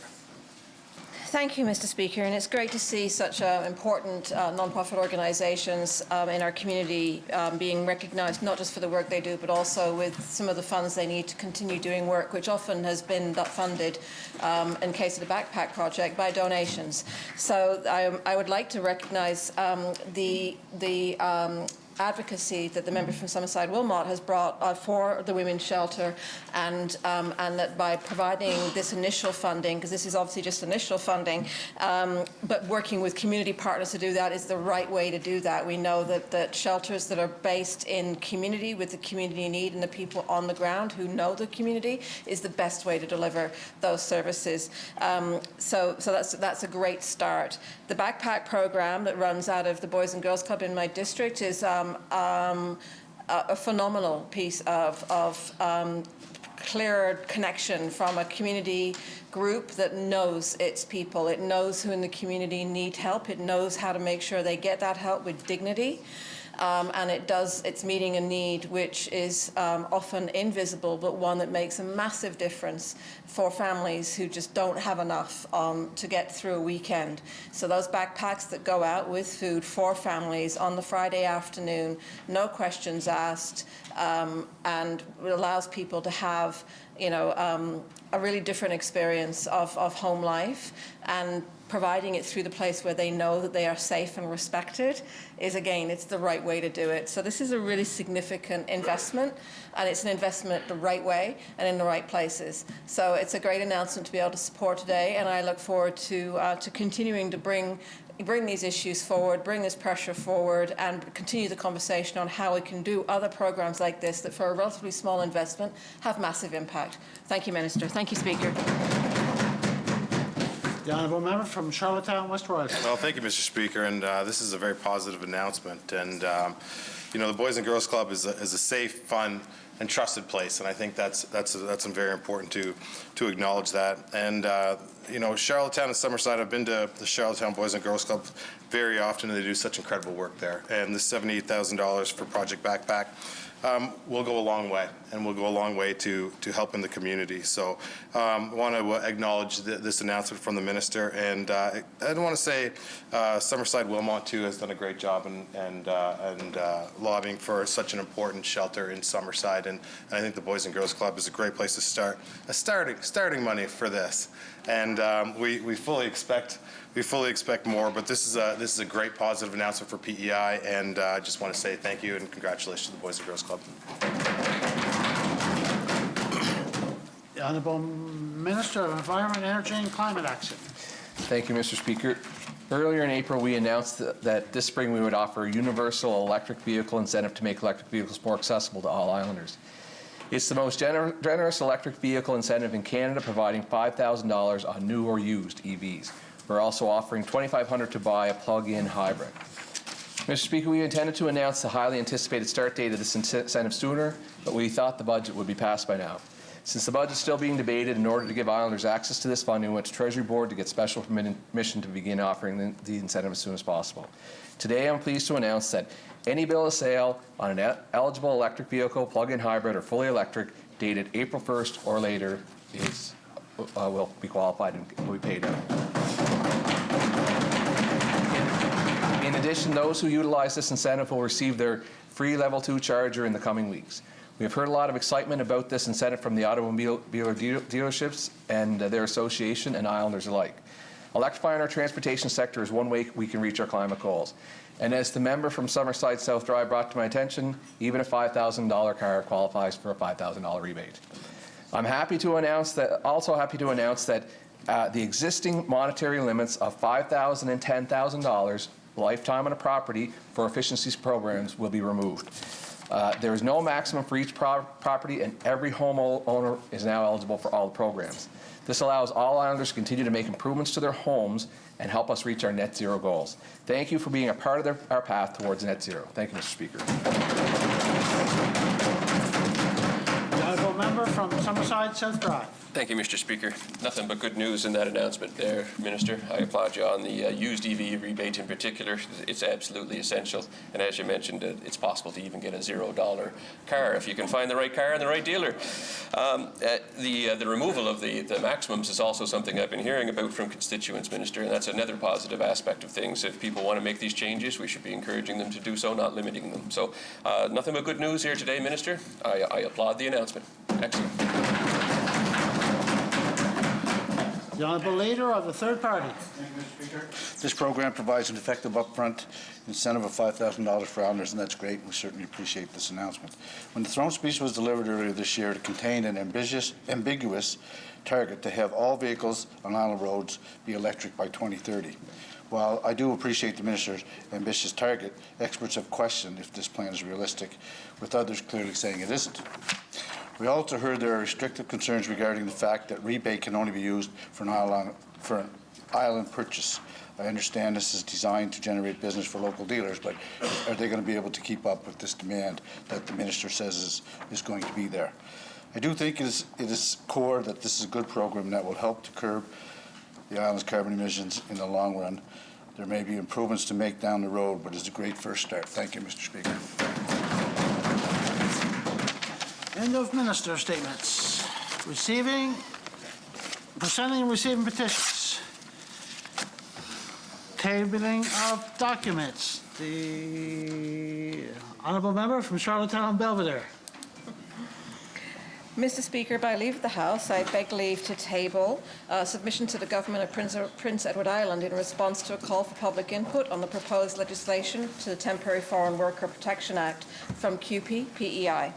And I move, seconded by the Honourable Member from Summerside Wilmot, that the said document be now received and do lie on the table. Shall it carry? The Honourable Member from Charlottetown Belvedere. Thank you. Mr. Speaker, by leave of the House, I beg leave to table feedback on the proposed Temporary Foreign Worker Protection Act submission by the Cooper Institute. And I move, seconded by the Honourable Member from Tyne Valley Sherbrooke, that the said document be now received and do lie on the table. Shall it carry? The Honourable Minister of Agriculture, Land, Minister of Justice, Public Safety and the Attorney General. Thank you, Mr. Speaker. By leave of the House, I beg leave to table correspondence I sent to the Honourable Member from Summerside Wilmot on February 24th regarding non-disclosure agreements, where I outlined that staff were looking into the matter to determine if legislative changes need to be taken. And I move second by the Minister of Finance, and how that the said document be now received and do lie on the table. Shall it carry? The Honourable Member from Mermaid Stratford and the Opposition House Leader. Thank you, Mr. Speaker. Mr. Speaker, by leave of the House, I beg leave to table written questions to the Minister of Education and Lifelong Learning regarding enrollment numbers and transparency on school transfer policies, as well as splits on English enrollments and French enrollments and who has been transferred in and out. And I move, seconded by the Leader of the Official Opposition, that the said document be now received and do lie on the table. Shall it carry? Carry. The Honourable Minister of Finance, Deputy Premier. Thank you, Mr. Speaker. Mr. Speaker, if I leave the House, I beg leave to table an email showing that every member of this House had received on February 22nd regarding the tabling intersessionally of the PEI Lotteries Commission annual report. And also, Mr. Speaker, just for information purposes, the list of all the reports that were tabled intersessionally since the last session. And I move, seconded by the Minister of Transportation and Infrastructure, that the said document be now received and do lie on the table. Shall carry. The Honourable Minister of Education and Lifelong Learning, the Minister responsible for the status of women. Thank you, Mr. Speaker. By leave of the House, I beg leave to table a list of committees with teacher representation. And I move, seconded by the Minister of Transportation and Infrastructure, that the said document be now received and do lie on the table. Shall carry. The Honourable Member from... Too much talking. Did I miss anyone? Reports by committee. The Honourable Member from Charlottetown, West Royalton. Thank you, Mr. Speaker. Mr. Speaker, as Chair of the Standing Committee on Health and Social Development, I move, seconded by the Honourable Member for O'Leary Inverness, that the third report of Committee on the review of recent Island Regulatory and Appeals Commission investigation of land and corporate transactions under the Land Protection Act be adopted. As a result of its deliberation and review, the subpoena of IRAC report and the summary, your committee is pleased to recommend the following to the members of the Legislative Assembly. Your committee recommends that the Standing Committee on Natural Resources and Environmental Sustainability examine Bill 35, an act to amend the Prince Edward Island Land Protection Act, and the potential impact of its pending proclamation on agricultural producers and the individuals and the corporate landowners. Mr. Speaker, your committee recommends that the Standing Committee on Natural Resources explore in particular the impact of the bill's amendment to the Act's definition of hold in relation to shares and the added sections on the effect of direct or indirect control of corporations, the natural of direct or indirect control, and the inspection of the record to determine the direct or indirect control of a corporation. Currently, the Land Protection Act says that for the purpose of multiple corporations, direct or indirectly controlled by the same person, group, or organization, shall be deemed to be one corporation. However, it does not indicate how it is determined whether the direct or indirect control exists. Other provincial and federal legislation does provide more expanded definitions of the control. This includes the PEI Business Corporation Act. Bill 35 adds the section to the Land Protection Act to address the nature of direct or indirect control, and the section reference Section 2.1 of the Business Corporation Act, which provides several situations in which the individual or several individuals can be considered to have significant control of a corporation. The bill also introduces direct or indirect control of the shares of the corporation as a factor in determining who holds the shares. However, Bill 35 remains unproclaimed, and your committee recommends that the Natural Resource and Environmental Sustainability Committee consult farmers, other landowners, and other interested parties for their input on whether a potential impact could be of Bill 35 were to be proclaimed in the future. Your committee will provide the subpoena Island Regulatory Appeals Commission report, supporting documents, and summary to the Natural Resource and Environmental Sustainability Committee to assist in their efforts. Your committee recommends that the amendment to be made to the Prince Edward Island Land Protection Act to require Lieutenant Governor and Council approval when the ownership of a corporation with aggregate land holdings greater than 5 acres or shore frontage greater than 165 feet changes hands. Mr. Speaker, under Section 5 of the Land Protection Act, a corporation must obtain prior permission from the Lieutenant Governor and Council to have an aggregate land holdings greater than 5 acres or 165 feet of shore frontage. However, it appears that ownership of such aggregate land holdings can be gained by purchasing the shares of the corporation rather than the land assets themselves, without the need for permission for the Lieutenant Governor and Council. Your committee recommends that the Act be changed so that the permission shall be required whether it is ownership of the corporation or the land itself that changes hands. Bill 35 does not contain such an amendment. Just want to thank the committee and thank the future Committee on Natural Resources for looking into this important matter.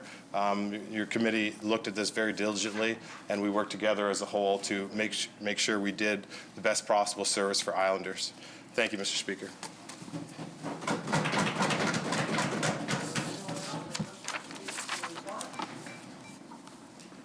No? The honourable member from Morel, Dona, and the Government House Leader. Thank you, Mr. Speaker. Mr. Speaker, this is the Brento report, of course, right? And Mr. Speaker, the opposition has asked the Minister of Agriculture to table this Brento report in the legislature for months now. In fact, I remember a tweet in January saying that, just save us the time. Don't let us VoIP it, just table it. Mr. Speaker, the members on that committee of the opposition for the past month that have been reviewing it have had access to that and could have tabled it at any time, Mr. Speaker. So it begs the question, why did they ask the minister to do it if they won't do it themselves? Anyone else that'd like to speak to the report? Show report carried.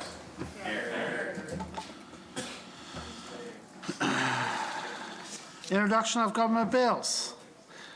Government motions. Orders of the day, government. The Honourable Minister of Finance, Deputy Premier.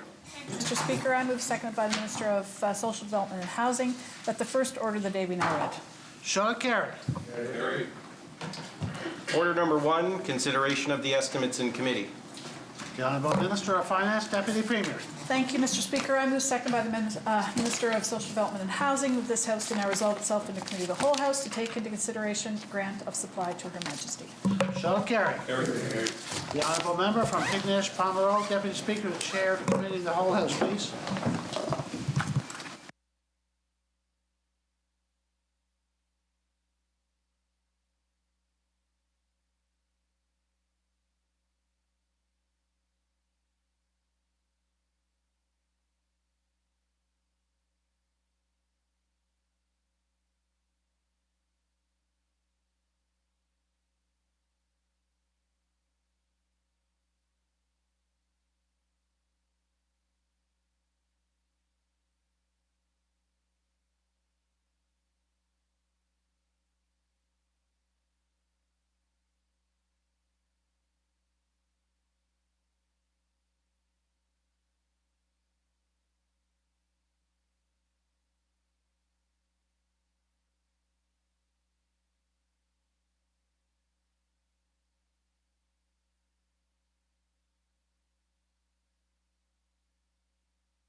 Now, a committee of the whole House to consider the grant of supply to Her Majesty.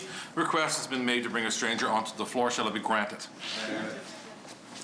Honourable members, we are, believe it or not, still on page 124, section Housing Services. I don't believe it. That section has been read and is still under debate.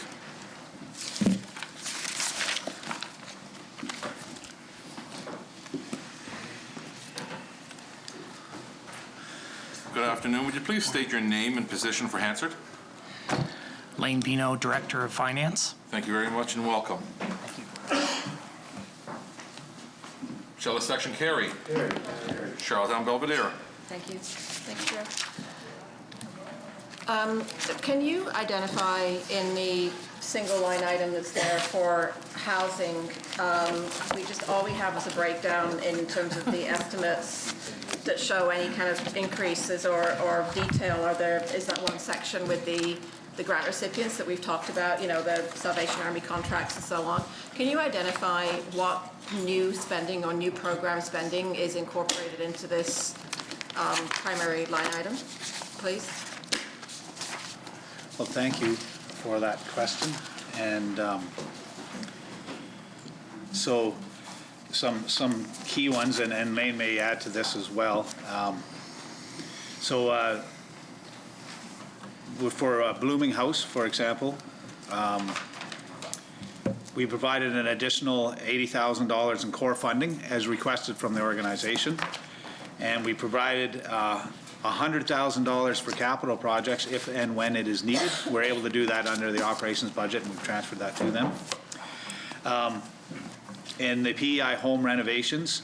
We've increased the amount. We're going to be doubling the program amounts over the next 3 years. So at this time, it would be approximately a third of what it would take to double the amount this year. And as per your question, we're going to review that, and if we need to increase it more, we have to accelerate that increase, we will. The Community Housing Fund, which of course is administered by the Canadian Mental Health Association PEI division, we've paid out $2.9 million to 11 community partner organizations to support the creation of affordable housing. So that's what we've done in the past, sorry. We're currently working on a second intake, and we know of other community organizations looking to expand. Now, did you want to add to that, Lane? In addition to that, I don't think you made reference to the Affordable Housing Development Program. So we did carry over funding for 28 units from the previous year, in addition to the 50 that were part of the core budget for this year. Charlottetown Belvedere. Thank you, Chair. I think you're looking at a total grants line of $22,990,000, and that's out of that we have a detail of $1,731,000, and the rest of it we have to go through item by item on the list of what we know potentially are housing projects. So I've done obviously an extensive list, everything from Rapid Housing Initiative to rental supplements to the renovation program, operational funding for shelters, Deacon House, Blooming House, Smith Lodge, the Outreach Center, the CMHA, the Affordable Housing Development Program, the rental supplement piece, the transitional housing, Housing Corporation, investments in social development housing, seniors housing, family housing, mental health and addiction support, housing navigation. What else? I'm sure there's probably more. We do a lot of work, honourable member. So how else in a budget discussion are we able to ask you about what projects and work you're doing to determine a $23 million expenditure, other than by asking about all the potential programs that you might possibly be doing to see if we can manage to get some information? Do you have any other suggestions? Yeah, well, I mean, I think Lane can answer that. Really, that amount is covering what's outlined in the grant handouts. No. And I'll let Lane answer.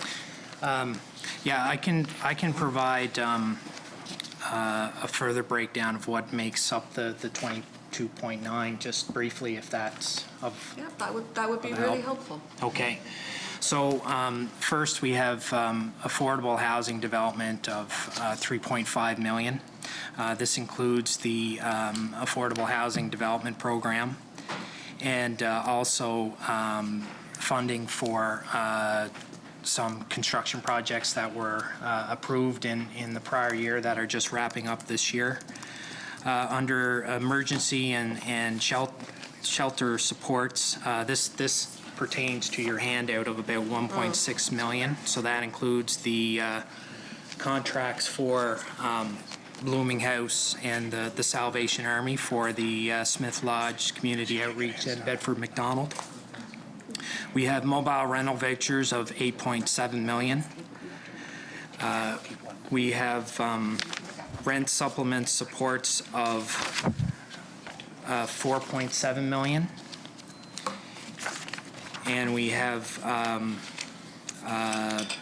home renovation programs of $2.8 million. So that's where we have the PEI home renovation, senior safe at home, and seniors home repair. Right. Charlottetown Belvedere. Thank you. Can you explain the difference between the mobile rental voucher of $8.7 million and the rent supplements of $4.7? What's the difference in those two programs? So the mobile rental voucher are set up between the department and the client, And those are, those basically follow the client. If the client moves from one location to the other, the voucher would follow with them. It's not tied to a fixed location. Where the rent supplements are tied to some of the units that we would secure through the Affordable Housing Development Program. In prior years, we did construction grant funding to developers where we would have agreements in place that would require the developer to maintain affordable units and keep them affordable. That's the primary difference between the two. Charlottetown Belvedere. Thank you for that clarification, and that's the one that I was looking for that speaks to the conversation we had yesterday where we were talking about the kind of the double costs or that can arise from a per door initial development investment and then the ongoing contractual cost with developers to maintain affordable spaces. And so, you know, the very difference in those two programs where one of those, as you said, is assisting clients who are not able to make their rent to find something at market rent, which is what the mobile rental vouchers do. And we had, I think you told me yesterday, it was 1,278 of those currently, and you're looking at bringing on an additional 100 and something, 56 online this year, versus this ongoing rent subs piece, which is paid directly to a property owner or developer for ongoing contractual agreements. So is that number a consistent number, that 4.7, or has that increased? And is there any budget for additional contracts to be entered into this year? So for the rent supplement line, any new units that we've added to the budget for this year were tied to the Affordable Housing Development Program. Okay. Charlottetown Belvedere. Thank you for that clarification. That definitely sort of helps build a picture. So among all those other different programs and things that we've talked about, there are tons of details and things that fall under that National Housing Strategy as well. And I know some of those are showing up as having been booked, not necessarily in this fiscal year, which is something we mentioned briefly yesterday under that kind of National Housing Strategy allocation. So there's also some additional money in the pot that's sort of being held. Is that correct? That's correct until the arrangements are finalized with CMHC. And can you give me any idea? Sorry, do you have something to table, Minister? Did you? I do. Okay, if you want to do that, you can. All right, Chair. Sorry, Honourable Member, I just... Sure. No apologies, she didn't have the floor. Oh, okay, very good. Thank you, Chair. Sorry. So, Chair, I'd like to table, take that from the last couple of days' worth of questioning. They've already been distributed to members, or is currently being distributed. Here's one for the clerk to sign in to the official table documents. Great, thank you, and that's been distributed at the moment. Charlottetown Belvedere. Thank you, Chair. I was just following on from that last piece surrounding the money that's kind of being allocated through the National Housing Strategy. Can you give any idea of how much that remains to be spent? Sort of is sitting. I get that it's sort of sitting in a separate pot, so it doesn't show up in this thing. And how much is there?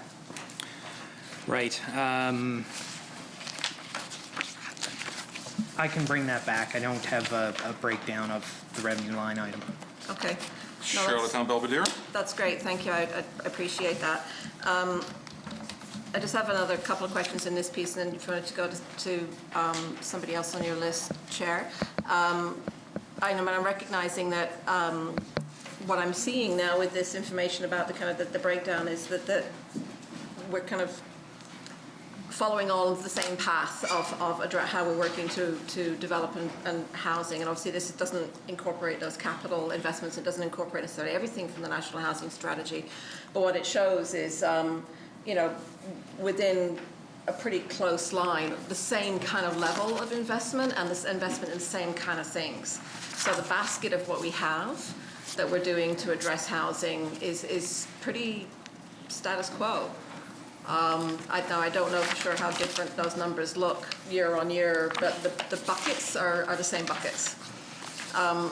So, Minister, it's a genuine question. When you have last year's capital budget that showed a significant underspend for new housing builds, and you have a pretty much status quo investment happening in terms of your operational investments, how is that affecting your delivery of housing services this year to meet the targets that you have? Yes. Well, we feel like we have the right amount of money allocated in the budget to meet our housing commitments. I believe there's a motion coming to the floor later today that I'll be able to outline some of the things that we've done over the last few years and what we're going to do this year there as well. I mean, we have increased by 1.6 million, but it's about 1 million in the grant section. So I do see your point, but we feel comfortable about where we are and being able to meet our goals. Charlottetown Belvedere. Thank you, Chair. Yeah, I guess, you know, this is obviously a large file and it's a complex file and it's a critical one, and there are small pieces in here which I absolutely celebrate. Like obviously said, extending an operational contract to Blooming House is a huge piece, but it's such a small piece of this budget. Minister, I don't honestly see how a status quo budget of operational investment in all of these different projects is going to significantly change the experience of the housing crisis in PEI for those who are unable to find somewhere they can afford to live. I think maybe the answer is that we've increased the budget so much over the last 2 years, and so to continue with that, we're going to continue to you know, we're going to see those same supports go in again this year, which will have the impact that we need. For example, I mean, the member from Tignish Palmer Road, I was wondering about the 600 mobile rental vouchers just for Tignish. That was another 600 mobile rental vouchers that we're adding again this year, which we of course added as well last year. So that's why you're not seeing. Correct me if I'm wrong here, Elaine. It was 156. 156, sorry, 600, that must be in total. Yes. Yes, but we're continuing, the point is we're continuing to add on mobile rental vouchers at the same rate. That's why you don't see a giant increase in the budget this year, because we've increased it so much over the last 2 years. Charlottetown Belvedere. Thank you, Chair. I guess it's, you know, the definition of status quo is if things continue to remain the same. If things continue to remain the same, then you're not going to see an impact. You're going to see keeping things remaining the same. No. And I, you know, like I absolutely, like having the fact that we need 1,400 mobile rental vouchers tells us how much of a challenge there is in the community in finding places people can afford to live. And I you know, I think after 4 years of talking about the housing crisis and seeing significant investment, if we're not moving the needle in terms of actually making a change in how the housing market is being experienced, then perhaps we need to start doing different things. So seeing a budget that's spending the same money in the same places for the second, third year in a row is not creative, and it isn't addressing the challenges. It's helping. Keeping people in housing is critical, and I absolutely applaud that. But there's nothing creative here. If we're not showing up for the things that are creative, like the Rapid Housing Initiative that we didn't apply for, even though we were eligible. And because we weren't ready? How can we not be ready? We've been talking about the housing crisis for 4 years. How can we not be ready?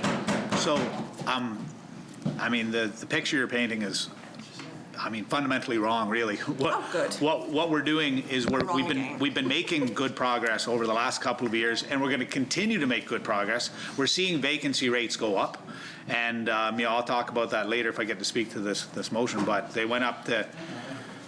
They're at 2.6%. That's reported as of October 2020, using housing that was open as of July 2020. So it doesn't even take into account all the housing that has opened since then. And you'll see, if you take that into account in the next report that comes out this October, I expect that the vacancy rate will continue to go up even further. Mobile rental vouchers are serving a need. You know, people are really happy to get them. It's allowing them to stay in their housing, to keep it affordable. And so we really feel like we're making progress. And this is, of course, looking at that section of the housing continuum that right now social development and housing is responsible for. we're working closely with economic growth, tourism, culture, and finance to address those other continuums as well. And maybe that's where, you know, the difference is coming in our opinions. But anyway, thank you for that, though. Charlottetown Belvedere? No, I'm good, thank you. Leader of the Opposition. Thank you, Chair.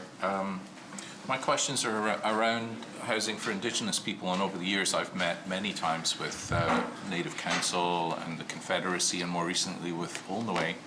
And repeatedly in those meetings I've heard concerns brought forward about a lack of both appropriate and affordable housing for Indigenous people here on PEI, and I'm wondering if you have any particular programs or any initiatives that you're bringing forward specifically for Indigenous people.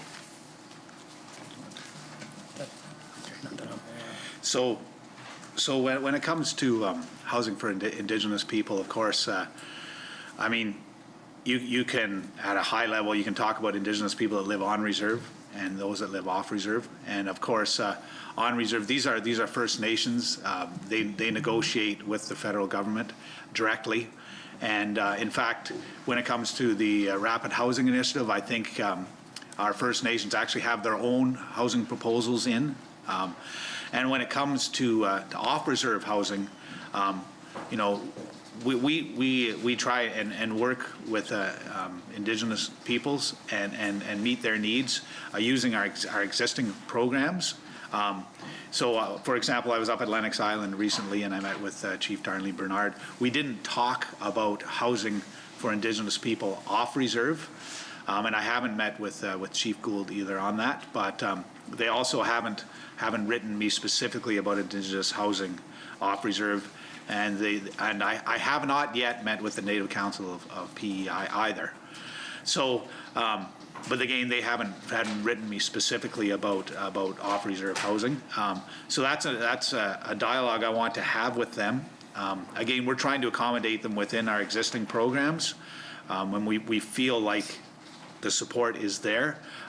But you can enlighten me as well, member, if there are specific needs for Indigenous people off reserve that aren't covered under our existing programs. I mean, obviously we're willing to entertain any suggestions. Leader of the Opposition. Thanks, Chair. I appreciate your response, Minister, very much. Indeed, you know, there's obviously a federal component to this, as you just described, but there are other provinces, BC springs to mind specifically, where there's either a deficiency or a complete lack of support from feds for a particular group, and it tends to be off-reserve Indigenous people. The province itself has stepped in and filled that gap. And there was a time here where a substantial amount of publicly funded housing was built specifically for Indigenous people. Several units exist here in Charlottetown, but that hasn't happened for a very long time. And of course, they're fully subscribed, and there's a big waiting list. So I'm glad to hear that you're going to meet with. Well, you already have met with Chief Bernard up in Lennox Island, but of course, the Native Council deal more generally with people off reserve particularly here in Charlottetown. But Ulnoe is also a group that you should speak to. Last time I met with them, I think it was in the fall of last year, this was one of the top issues on the agenda when we met, was a lack of affordable and decent housing for Indigenous people. And as you probably know, disproportionately Indigenous people live in substandard housing. And I'm wondering whether you track at all that data, whether that correlation between Indigenous people and the standard of their housing, if that's something you have. Yeah. Well, we do work closely as well, as you mentioned, and thank you for the suggestion, Ulnoe. Of course, we should definitely engage with them. We work closely with the minister responsible for Indigenous affairs as well on the island, the Premier, of course, who is very familiar with this file. You know, in terms of any stats related to that, I'll have to look and bring that back to you. I don't have them in front of me right now, but thank you. Leader of the Opposition. And a final point on this, and one of the things that we've heard along the way, and maybe this has been rectified, I don't know, but that in some cases they were waiting for the department to find out about the availability of land to develop housing for Indigenous people. And I know that obviously there are challenges, legal challenges, when it comes to land exchanges between whether it's provincial or federal government and an Indigenous group. And I'm wondering whether you've been offered any land, whether you're aware of any negotiations that are ongoing, and where that stands. Yes. Off the top of my head, I'm not aware of that, but most likely it would be the minister responsible for Indigenous Affairs that would be closest to that. And so, I mean, I'll have that conversation with him and see where we're at. And you got to remember, in social development and housing as well, we deal primarily with vulnerable populations when it comes to housing, you know, with like the low income thresholds and that section in particular. I'm thinking about, you know, when it comes to like outreach center, which we've discussed so much here. And so I want to make sure that any particular Indigenous needs are met in that area as well. And I think the minister responsible would be having those conversations. Leader of the Opposition. I have no more questions, but just a closing comment. You say, and absolutely rightly, that you deal with the most vulnerable populations. And of course, one of the most vulnerable populations in our midst is the Indigenous people, whether they're living on reserve or off reserve. So I think this is it's a problem that's been brought to my attention repeatedly over the years as an elected member. Okay. I would encourage you again to pursue those meetings that we've talked about and hopefully find some solutions, either entirely provincially based or in collaboration with the federal government. Appreciate your time, Minister. Thank you. Thanks, Chair. Charlottetown Belvedere. Thank you, Chair. Just to clarify, though your department is social development and housing, the housing file does not only serve social assistance clients. No. The housing file has seniors housing, family housing, and all those other programs, including programs that are providing supports to people who are just regular islanders in lots of different ways. So, you know, that like though there is an income cutoff for eligibility for the rental supplements, many of the people that qualify that are working people who are not social assistance clients. So I think we need to be really clear that when you're talking about low-income islanders includes everybody who is on low income. They are not all going to be people on social assistance. Your social assistance bucket of clients is about 5,500, including everybody on the accessibility support program. Sure. There are 18,000 to 20,000 islanders who are considered low income. And of those, a majority of the people that are eligible for rent supplements are people who are actually working, but in a low income bracket. So we just need to be really careful that we're not talking about vulnerable populations or low income and assuming that that's everybody who's on social assistance. No, and to be clear, that's not what I was saying. I wasn't talking about social assistance as being vulnerable. I'm talking about, you know, if you're making a low income, you're potentially vulnerable. And that's the housing continuum space that we're in right now, and that's why it's so important to work with the Minister of Finance and Minister of Economic Growth, Tourism, and Culture, and various other minister responsible for municipalities, minister responsible for land as well. I don't know, Lane, did you want to add anything to that? No. But thank you, member. That's an excellent point to make. Charlottetown Belvedere. Yeah, just the last question regarding the you're talking about working with. Well, maybe not my last question. You're talking about working with other ministers and sort of, you know, one of these other pieces is about the consolidation of the housing file to recognize that housing is not only something that is applicable to those vulnerable populations and social clients, and that the housing, because of the housing continuum, then you are looking at multiple other departments. So what is the progress for your department to consolidate the housing file, as was the commitment in the original Housing Action Plan? Yes, so I would say, to be truthful, we've made limited progress on a formal basis that way. I'm looking forward to possibly having the responsibility for the Rental of Residential Properties Act and therefore the new Residential Tenancies Act move into the department. But in terms of cooperation, other than on an informal level, we do have a sort of a cabinet subcommittee that we're meeting on a regular basis to really make sure that there are no gaps in our plans that go across the housing continuum. Charlottetown Belvedere. And is that the existing social development subcommittee? No, a cabinet subcommittee. Yeah, yeah. Charlottetown Belvedere? The existing committee that's been in place for, No. have you created a new Yeah, committee this is specifically for housing? This is a new committee created specifically for housing. Charlottetown Belvedere? And is the housing navigator position still a going concern, or has that been retired? Yes? Oh, yes, no, the housing navigator is definitely a going concern, and they're doing great work. They deal with a lot of the really complex cases and really help them be successful in meeting their housing needs. Charlottetown Belvedere? Okay, so our MLAs are allowed to refer to the housing navigator, because we've been advised that we need to refer to the department. So is there an opportunity for us to be able to refer directly to the navigator rather than having to go through the department? I think we'd prefer you refer to the department, because as I said, the housing navigator takes on the most complex cases. So we want to make sure we can't solve their housing needs before we refer them to the navigator. If that's all right with you, maybe I'm missing something here, remember? Charlottetown Belvedere? No, I'm just trying to do the best for the constituents so that they're not left waiting. So it's whatever we can do to get responses. So I'll continue to follow up. Thank you. Charlottetown Belvedere? I'm good, thank you. Charlotte Section Carey?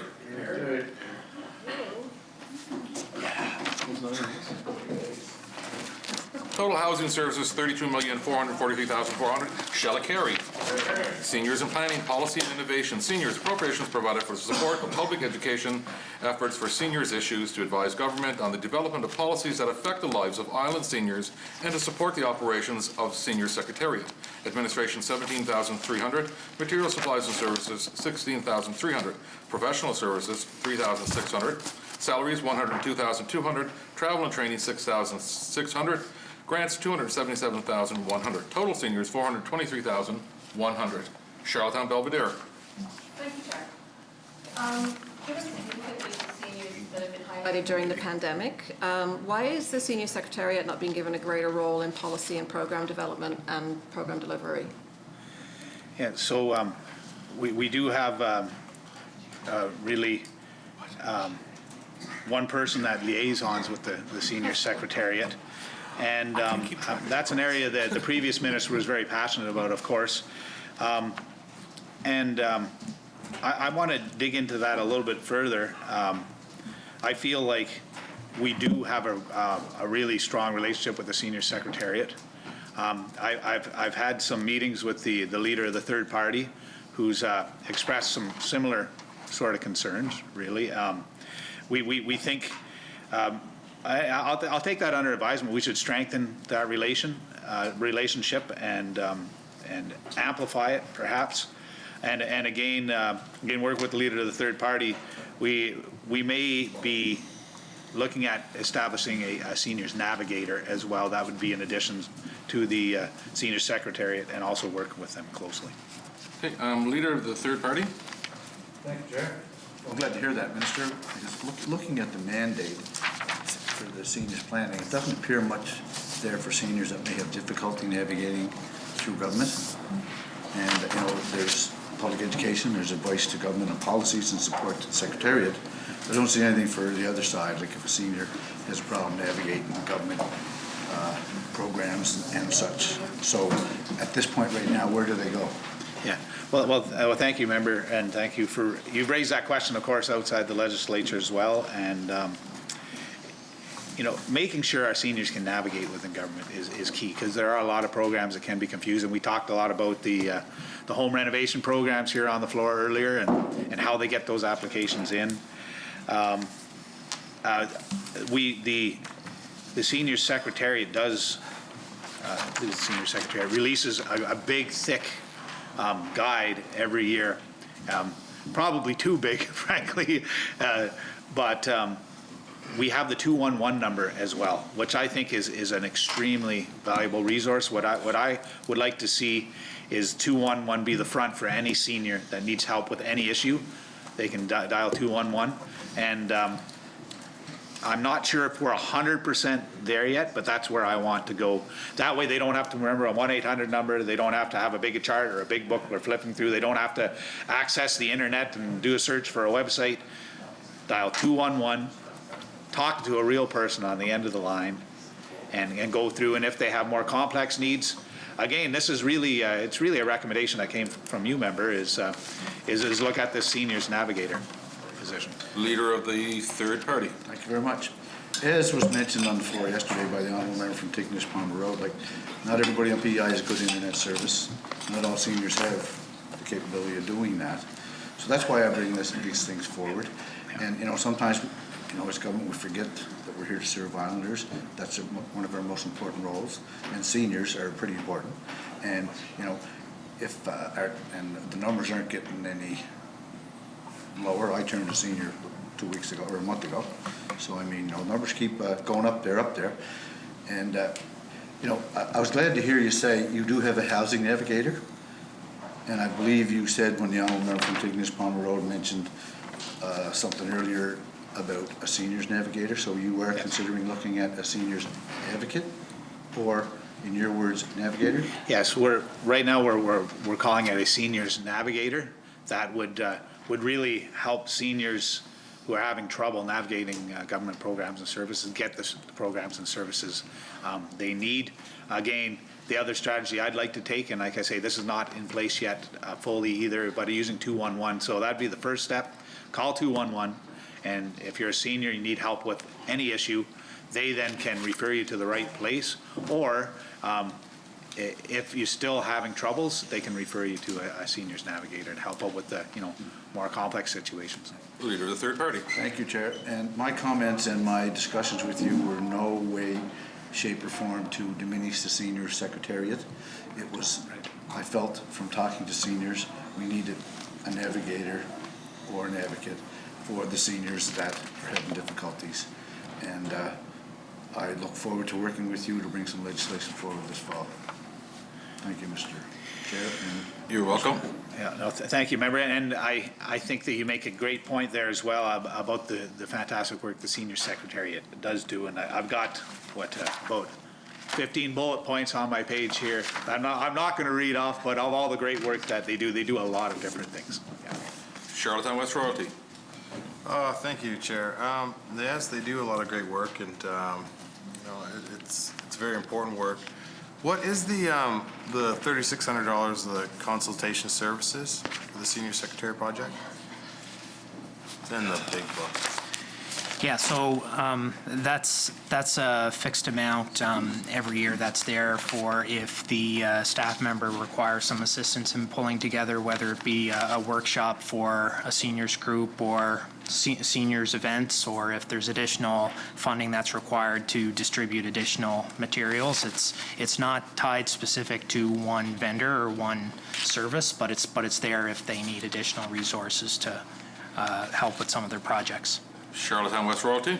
And was there a need to get that number up during COVID? Was there any special requirements? You know, seniors don't have access to the same. We're not going out in the same way. They're not meeting together. So everybody else moves to an online kind of format. I'm worried that the seniors got left behind. Is there any supports there from the department to the secretariat to assist in online resources during the pandemic?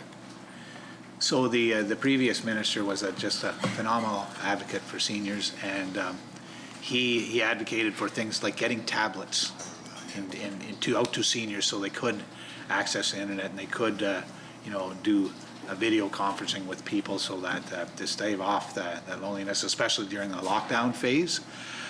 It's a good point. I would say that right now, specifically in this budget, we don't have any pandemic-related funding for seniors. And I'd be open to any suggestions you have. They're always looking for suggestions to improve. But that's where we're at today. Charlottetown West Royalty. And it was a great program, and I know it went a long way.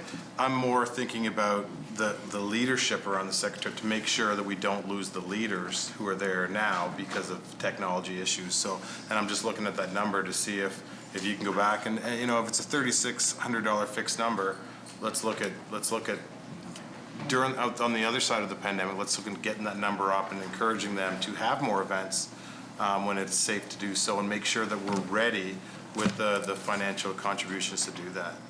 Oh, thank you, member. We'll definitely take that under advisement. Charlottetown West Royalty. In the speech from the throne, it says during the session, my government will present for consideration the elements of a comprehensive seniors health strategy. And then the former Minister of Social Development mentioned it during motion number 11. What role does social development and housing going to play in that strategy? So the one of the key things, and we've talked about this a lot in the legislature, is the Seniors Independence Initiative. That's one thing that we of course run through our department, and we're always looking at improving and enhancing it. We've got. Do you have the amount of funding we're putting towards the Seniors Independence Initiative this year? Yeah, it's in the social programs. Oh, sorry, that's in the social programs section. But yeah, and of course, again, we're going to work closely across departments to do that. It's you know, I mean, I was the Minister of Education. Now I'm Minister of Social Development and Housing. We had a Minister of Social Development and Housing, now Minister of Health. You know, when these shuffles occur, I think it allows us to bring our knowledge from other departments so that we can do these cross-department initiatives. There's also a social deputies table that meets on a regular basis to make sure we have those cross-department initiatives making progress. Charlottetown West Royalty. And I guess if it was in the speech from the throne and the two ministers, well, you know, you should work. I'm just wondering, is health taking this on, or we haven't gotten any information about it, and it's very important. You know, our demographics are changing. So again, it's the seniors health strategy. Have you talked to the Minister of Health about that? We've had informal conversations. We haven't formally addressed it in our new rules yet, but yeah. Charlottetown West Royalty? Yeah, because I was going to ask, like, what is the new strategy, and might be good. Yeah. Charlottetown West Royalty. Sorry, Chair. I just want to make sure that you're playing an active role, and the department is playing an active role. There's no gotcha moment here. There's just, this is an important strategy, and you deal a lot with seniors, and that the Secretary is in, because we haven't gotten any information on that, and I want to make sure that that's moving forward. And there's my questions would have been, what are the timelines? When are we going to see that? But yeah. I don't have to move forward with that. Well, and I don't. The Minister of Health may have some information for you on that too. But I mean, I've got a couple of sort of innovative ideas for how we can help seniors that I'm floating with the department right now, and hopefully we can move forward with them. But yeah. Charlottetown West Royalty. That's it for me for now, Chair. You're okay. Charlottetown Belvedere. Thank you, Chair. Regarding seniors, is there been any progress or effort or investment made into looking at seniors, protecting seniors from elder abuse? I know it was a project there was a project done on it a long time ago, and it's come up again on a federal basis around the digital space and the real risks for seniors, in particular for like things like scams and so on. Is that something that would fall under this department? So that's something that the Senior Secretariat does look at. It's one of my bullet points here. Okay. Increased awareness and prevention of elder abuse. Yeah. There is an adult protection program as well. I believe that one is run out of health. I would have to double check on that, but it's something I've definitely referred to in my constituency before. Charlottetown Belvedere. Yeah, and that's definitely the case for me too, Minister. As it's just in the last little while I've had a number, like more than 5 that I can think of, where the people have referred where it's it's family or it's friends of the family, or they're really worried about vulnerable members of their community, again, it's that kind of thing of helping guide people through that, because even just going to the police can be very challenging, even if you're not vulnerable. But it's also about that education prevention piece as well. So there's quite a lot to unpack in there, and I'm just wondering where that's at, sort of on a priority basis. Maybe that's something we could take offline, and I could follow up with you on, because it's kind of where to navigate through that would be helpful. No, thank you, member. Take that under advisement for sure. Okay. We can talk further. Charlottetown Belvedere. No, I'm good, thank you. Charlottetown Brighton. Thank you, Chair. Thank you for the handout. There's a lot of good information there. I was reading point 5, and was regarding the 1,200 affordable units you have promised, and you include mobile vouchers, and I will certainly agree with you that mobile vouchers obviously give people a home to live in, and maybe good quality home too. But what it doesn't do, it doesn't create a base of affordable apartments that compete with what the private developers have to offer. So the net result is that the rents will be ever increasing because there's no competition. Have you considered that when you do your planning, whether you're going to do it with vouchers or whether with actual bills? So remember that, of course, that is a question that applies to the section that's already passed. But I'd like to meet with you offline to understand more of your views on that, if that's all right with you. Okay, Charlottetown Brighton. I'd really appreciate that. Thank you. I'm good. Okay, Charlotte section Kerry. Gary. Planning, Policy, and Innovation. Appropriations provided for the operation of the Minister and the Deputy Minister, and to support functions and services related to policy, legislation, planning, program development, evaluation, quality improvements, performance, federal, provincial, territorial relations, records information management, and emergency social services. Administration, $62,600. Equipment, $1,800. Material, supplies, and services, $42,500. Professional services, $369,700. Salaries, $1,514,500. Travel and training, $20,700. Grants, $1 million. Total planning, policy, and innovation, $3,011,800. Charlottetown Belvedere. Thank you, Chair. When this government came into power, there was an Assistant Deputy Minister for Housing, is that correct? Sorry, is the deputy minister in this section? Is that what you're asking? Yeah, like well, under the planning and overall kind of structure, was there an Assistant Deputy Minister of Housing? Or somebody who had responsibility at the ministerial level for a housing file? From planning? Sorry, assistant deputy minister, you mean level? Yeah. No. Okay. Charlottetown Belvedere. Okay. Okay, different question then. This division then is responsible for federal-provincial relations, is that correct? Yes. Okay. Charlottetown Belvedere. Thank you, Chair. What's the status of the discussions regarding the basic guaranteed income? Yes, so we've, of course, been reviewing the information that's being released on a regular basis by organizations across Canada. And the Premier has written a letter to the Prime Minister really strongly, in my opinion at least, asking for help on this file. But I think most importantly, with our secured income pilot, we're continuing with that. We're increasing the numbers involved in that. And really, that this was done back in 2019 at the beginning of our mandate. And I really believe that this is a targeted basic income, much in the way is recommended by that BC report. And so I'd like to treat it as such and make sure, I know it's something you advocate for, member, is make sure we have the key performance indicators around that very, very clearly defined so that we can look at this as a, instead of a secure income pilot, really a targeted basic income pilot and learn from that. Charlottetown Belvedere.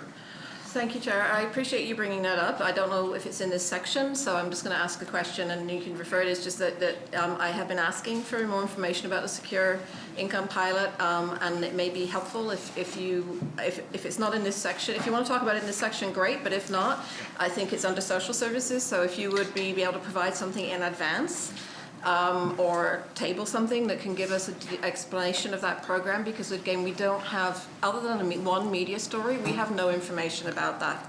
Okay. I don't know anything. So it's really difficult to be able to comment on it, or whether it is indeed an alignment like you said, or there's no commentary we can provide if we have no information about it other than the name of it. Well, my goal is to be as transparent as possible, so we'd be happy to come back with some information for you. Okay. Charlottetown Belvedere. Thank you, Chair. No, I'd really, really appreciate that. Again, it's you know, otherwise it's a bit of a discovery. It feels a bit like playing tag in the dark otherwise. Can you give us an update on what's happening with that third-party investigation into the Salvation Army Outreach Centre? I'm going to remind you every day, Minister. I hope to table that report very, very soon. I know it's taking longer than I promised, so apologies. I mean, it really, it cleared it wasn't able to substantiate any of the allegations. And I mean, in summary, I think one of the reasons it was really actually hard to engage with the people that made the allegations, the disgruntled employee, I believe is what they say in the report. And so I'm sure that we'll have long discussions about it when the report is released, but that's where we're at. Charlottetown Belvedere. Thank you, Chair, and I appreciate that there are also probably some privacy and confidentiality concerns, and I recognise that it is more about just sort of being able to sort of hopefully take some concrete action or not, you know, as the case may be. Different approach, and I think again it falls into this because this is planning, policy and innovation. When can we expect a review of all social assistance policies, considering some of them are from 2007? Is there a comprehensive review that's planned, and if so, what does that look like?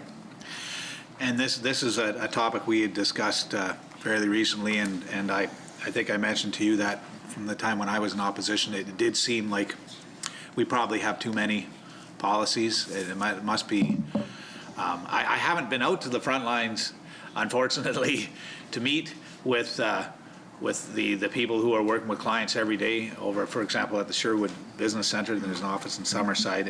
It was scheduled, and then we had our second circuit breaker, and so that was canceled. So I really got to get out there, but it's something I'm still working with the department to determine how to approach that. So nothing is scheduled yet for that, member.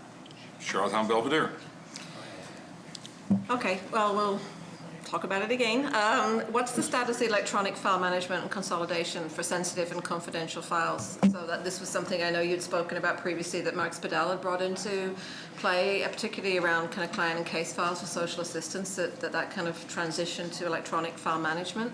And is that reflected in this department's budget?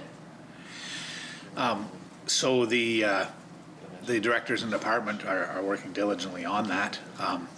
I don't have a detailed status update to give you other than I believe they're making good progress, and really they've been able to implement a system that at least standardizes everybody on the same system.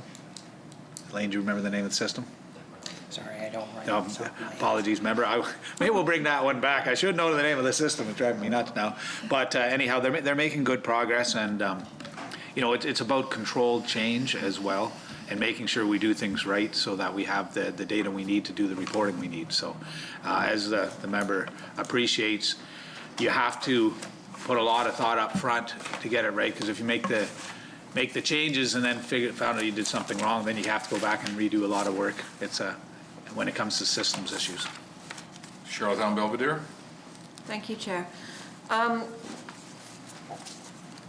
You've got a grant line item for this section of $1 million for a Social Sector Community Partners Fund, which is separate from the community grants line item that shows up in social programs. So can you just explain what that $1 million Social Sector Community Partners Fund is for and how it differs from the operational grant lines that are in social? Yeah, so just before maybe Lane could break it down, I did want to say I believe this $1 million is a direct result of an ask from the official opposition, likely you, member. So we did put that in there for you and because of your advocacy. And yeah, so Lane, I don't know if you have that breakdown handy. Yeah, just one second. Yeah, so The fund is used basically for project and initiative-based supports that meet immediate needs and have an eye towards being self-sustaining. So through the 2021 fiscal year, you notice our forecast there, we assisted 25 different projects through various organizations for different programs that some of those NGOs undertook, and that would range from assisting with consulting supports for the sake if an NGO was looking to expand their operation to specific programs. The backpack program is an example of one that was in there. So that's what makes up that fund. Charlottetown Belvedere. Great, so then see what I'm going to pull from that lane is that it's then you're looking at putting $1 million in the budget again to kind of allow those sort of new things. And the difference here then, perhaps you can confirm for me, is when we had originally come forward with the ask, it was to expand the operational funding for core funding for those social sector NGOs. When I met with the department, with the previous minister and his team to discuss it, it was clear at that time that not all NGOs were ready or could, there wasn't necessarily confidence on either side that some NGOs could move forward with that. And so the bridging was to talk about doing projects instead, where projects are finite. So it was, like you said, a study or a consultant, or and so what I'm seeing possibly is that there's value in continuing to do that. Yes. And having money in the budget to do that. But there's also then an increase in the social program section. There's an increase in those operating grant line items for a number of those NGOs that we identified. Does that sound? Correct. Yes. Look at me go. Okay. Charlottetown Belvedere. So that's really something to celebrate. That really is something to celebrate, because this has been a core piece of how can we have more impact, with a small amount of dollars, but focused into the right places. And by empowering our community organizations, either with funds to do something that normally they can't afford to do, like a strategic plan or a website update or a new program pilot, and then saying, and we recognize that as an NGO, you do need an increase in your core funding. And we heard about that earlier with the Literacy Alliance, other organizations that are out there. That means that those communities can continue to survive, but they can continue to do the good work in the community that they know how best to do. I really appreciate that, Minister. I appreciate the commitment to not just do it once in COVID, but to do it after. And member, I should also mention that, in fact, last year we ended up spending not just the $1 million, but $1.47 million. Totally fine with that. Yeah, so we found additional money because there were initiatives that needed to be funded. So thank you to Charlottetown Belvedere. No, I appreciate that. There are always good things we can fund. It's just, like I said, limited pots, so how do we make the pie go around? I think if I can, is there someone else on your list, Chair? I have one more person. I can come back to you. That'd be great. Thank Charlottetown you. Brighton.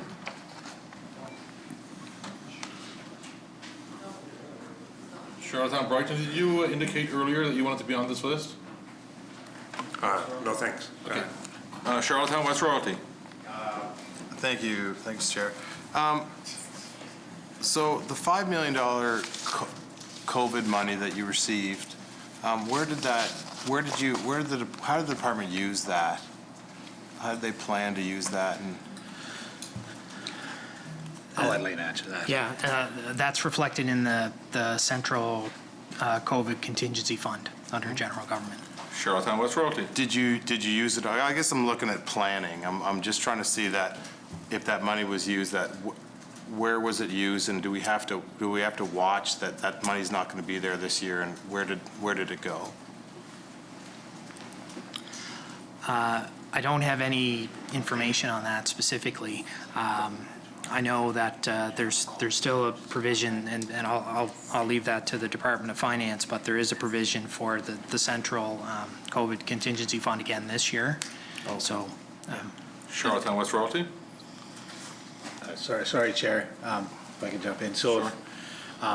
And the Minister of Finance will be talking about the Central COVID Contingency Fund and some of the initiatives under there, including those within social development housing. You can ask her that when she's on. Okay, perfect. Yeah. Charlottetown West Royalty. No, I was just wondering if I could get any information, because we are in the planning section, so I was wondering how that planning, and if that money's not there, I'd be worried about. Okay, so under planning and innovation, or just thinking about that, Minister, is there any, we talked earlier about the connectivity of you being the former Minister of Education and now the new Minister of Social Development.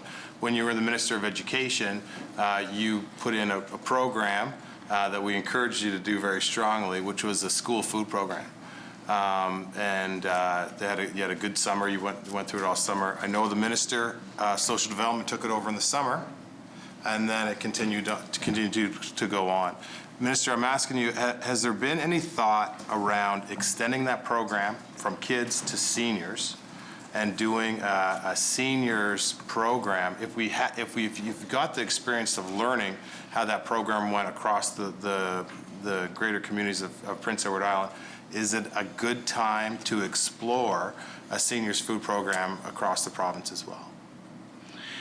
Thanks, member. It is a suggestion that has been made by others. I'll take it under advisement and talk to the Minister of Education, Lifelong Learning, about that. I think there's a number of factors to consider when you get into that. But thank you for raising it. We will consider it. Charlottetown West Royalty. Thank you, Chair. And I mean, Meals on Wheels does a great job, and it's locally in the communities. But I think that with the support and push, you have you have it there, and you have the ground base for something special. And I would really like you to encourage bringing it back to the Deputy Minister and look at ways to do that, because I think it's a program that's worthwhile. I mean, seniors struggle and they don't complain about it. And during COVID, we lose track of them. And one of the ways that makes a senior feel good about themselves is to get a meal, to have somebody come to the door, get a meal, present it, even if it's once or twice a week. It makes a difference in that senior and gives them hope. So I was just at this section, go ahead. And I mean, we now, of course, with our Poverty Elimination Strategy Act, have very aggressive targets to eliminate food insecurity, and that includes among seniors. And so, I mean, this is definitely something that we would look at as part of our plan to offset food insecurity among that population. It's extending the food program to seniors. Yes. Charlottetown West Royalty. And I hope this discussion might accelerate that, because it's something that I think is worthwhile. Just a couple other questions on this section. The 211 contract that you have with United Way, and very successful. But I noticed that it's gone from $275,000 in 2021 to 212. Was that because of a startup fees, or do you have some numbers on that? Yeah, I can speak to that. Yeah, so the total agreement, I believe, expanded over 3 years to implement the 211 service. So prior to now, we were into phase 1 and phase 2 in terms of the development phase, so which required some higher costs on the front end. And now in the phase 3, we call this the reporting and growth strategy for it. So those costs align with phase 3 after being in. Charlottetown West Royalty. Yeah, that's what I figured. So how is that performing? Is it on track? Do you like the numbers? Was it up during COVID? Yeah. We can bring back some stats for you, maybe. Yeah, I don't have dates or any information around that. Charlottetown West Royalty. And I think as an MLA, that's one of the numbers that I use to use to say, hey, you know what, you want services, you want access to services. It's a great program. Andrea and the gang at the United Way do a great job on that. So great to hear that number. Yeah, so that's it for me for now, Chair. Thank you. Okay, Charlottetown Belvedere. Thank you, Chair. With this being the Planning, Policy and Innovation, is there any research happening in this department on short-term rentals and the impact of those on the housing market? So we work closely with Economic Growth, Tourism and Culture on that file. And I believe there has been some research done within the department. Charlottetown Belvedere? But that sits with economic growth, tourism and culture rather than in your department? No, some of our staff have done some work on research, but I mean, that short-term rental file is being led by Economic Growth, Tourism and Culture. Okay, thank you. Charlottetown Belvedere? Is there any funding allocated to the development or the study and background work on the rental registry in this fiscal from your department? Is there any funding? Yeah. Yes. Expand on that. Is that an RFP process, Minister? No. So we looked at doing an RFP process, and the timelines involved meant it would be at least probably 2 to 3 months before we could ever even, award the RFP. So we're looking at really two vendors right now, at least for the first part of it here, and I think they both offer some different services, and we may end up engaging both. We'll see, but we have funds allocated to do that. Okay, Charlottetown Belvedere? that's good news. Does this section of the department do any education and outreach initiatives? I guess I'm thinking, I know IRAC has some, for example, that they do, and I know CLIA had a rental information thing that went out. So is that something that's coordinated through your department, or is that all sort of subcontracted out through partners, kind of outreach and education? Elaine, do you know the answer to that? My gut feel is we subcontract out through partners. Okay. Yes. I should double check on that, though. Charlottetown Belvedere? Thank you. And part of the reason for asking, Minister, is that more and more we're seeing that we need documentation or information being made available in multiple languages and translation. Because we're not just French and English now. We need language. We need Mandarin, and we need Cantonese, and we need Tagalog and Spanish, and so it's really expensive. And so a lot of the NGOs that kind of rely on or serve clientele with multiple language, it's a very expensive part of their thing. And so I'm just wondering, again, with the kind of overview of this piece, is that's the coordination of that or the assistance with that would actually be really valuable to be able to sort of better serve a broader spectrum of islanders. Yeah, it's just something. It's something probably more just to raise for your attention, Minister. It's expensive, but it's not. There's a barrier there, financial barrier there. Thanks for raising the issue. Okay, thank you. Charlottetown Belvedere? You had mentioned the Poverty Elimination Strategy Act and the ambitious targets that it sets. How do you expect that to affect or guide your department's work this coming year? Within the Poverty Elimination Strategy Act, obviously, a lot of all of the areas were things we were already working on, and we just didn't have those targets in legislation. We were already working towards, I believe, would be the federal targets for most of those areas. So we're going to, continue on that path we're on, but we're also going to have to strengthen those initiatives in order to meet the targets. So I don't know if you'll see any radical change in the real short term. Especially in terms of the poverty reduction strategy. Obviously, we're going to have to move forward at a more aggressive pace to hit the targets, and so this is something the Policy Planning and Innovation Department, now with that act in place, is we're responding to it. It's still very, very new, right? Yeah. And so we'll be doing that over the next fiscal for sure. Charlottetown Belvedere? And that's to be expected, Minister. The planning part of it sits in this department. I can expect that it would take some time. There are some short-term wins that are already underway, like you said, like with the school food program and the extension with the summer funding for that, and the backpack programs and all those kind of people. Those all work. Yes. They're all things that have impact. I'd also just like to mention that you're working with your team in policy planning and innovation was a really positive experience. And obviously there's some really good communication and engagement in wanting to sort of get to a common goal there. So that was a positive piece. Yeah, and I look forward to heaing seeing the next time round what some of the initiatives would look like. Oh, thank you, member. Just like across the whole department, we have some just great people in planning, policy, and innovation as well. I'm really enjoying working with them as well. Charlottetown Belvedere. I'm good, thank you. Charlotte Section Carey. Carey. Total seniors in planning, policy, and innovation, $3,434,900. Charlotte Carey. Social programs. Appropriations provided for the delivery of services to individuals and families in the areas of social assistance, child care subsidy, seniors independence initiative, accessibility support, and employment and residential services. A variety of community organizations are funded that provide services to these groups. Administration, $66,900. Debt, $3,200. Materials, supplies, and services, $202,200. Get my line here right.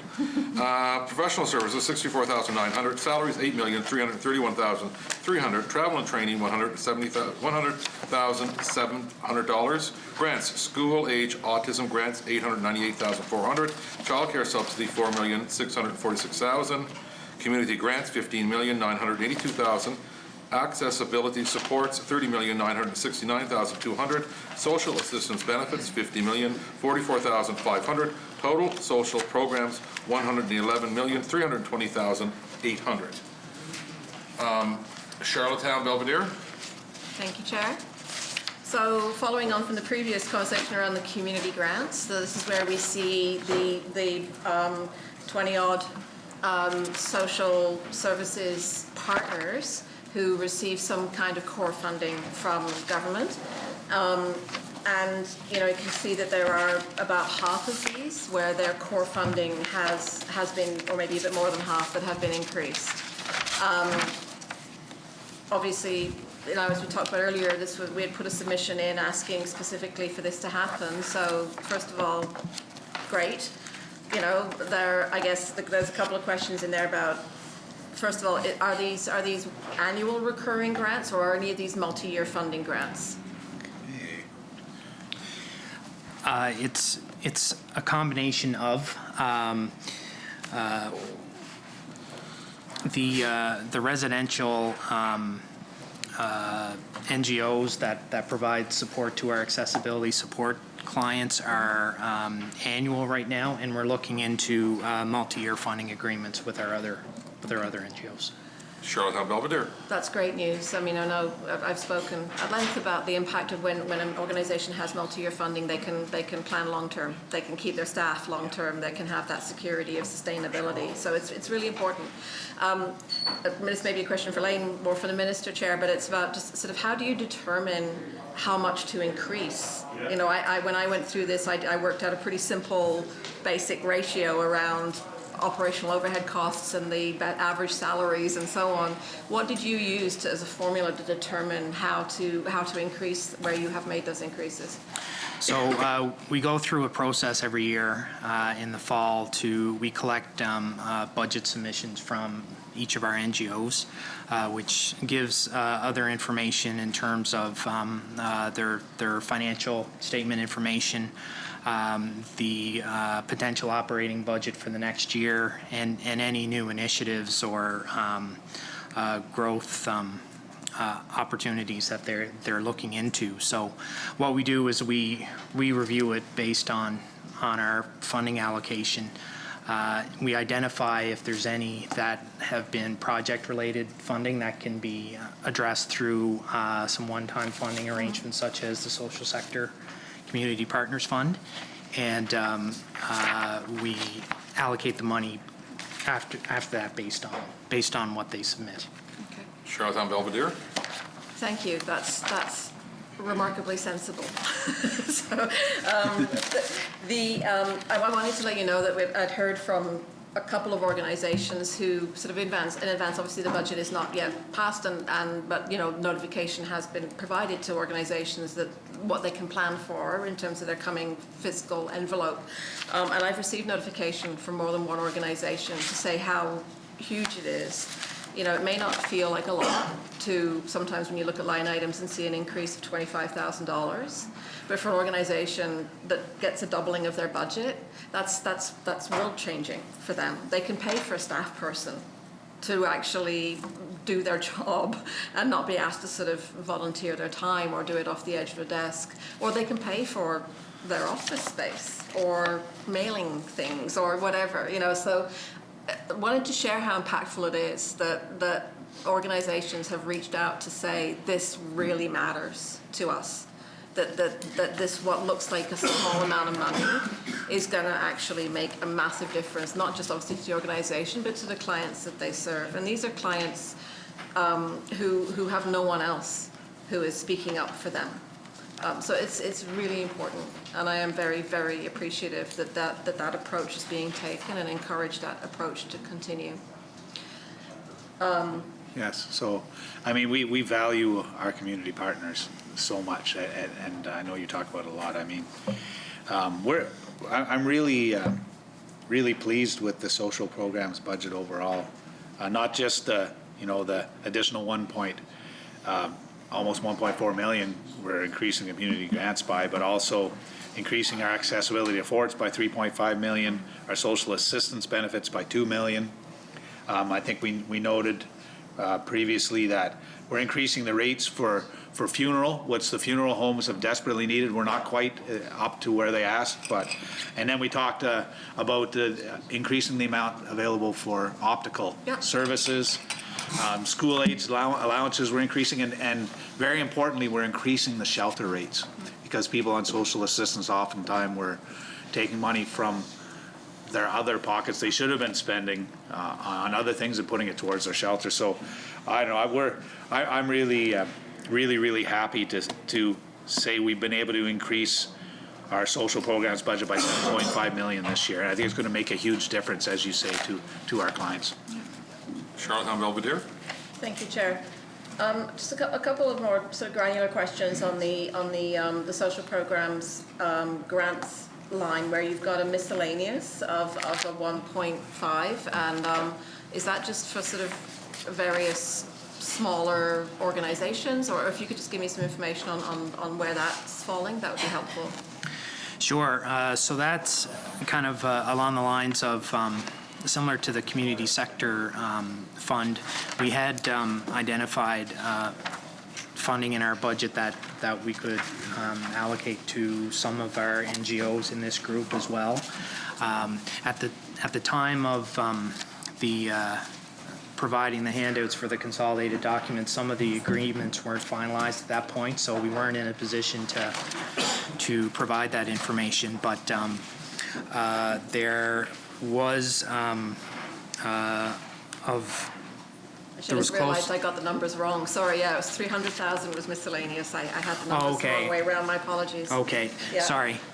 So the 300,000 is a miscellaneous line that we keep in there, and there's a provision for our residential NGOs for residential monitoring support. So it's not day programming, it's not residential, but it supports salaries for someone to check in on clients that are receiving support from associate families, and that can vary from year to year. So that's why it's reflected in that miscellaneous amount. Okay. Charlottetown Belvedere. Well, thank you for clarifying that. And again, I recognize that there's that, that's one of the other challenges for some of these organizations is the fluctuation in the delivery of services. There needs to be some kind of buffer space in there. So that's really good to see that responsiveness is there. I note also that we've got the $600,000 commitment, which I had discussed previously with the Premier about to provide the extension for the school food program into the off-season, into the summer.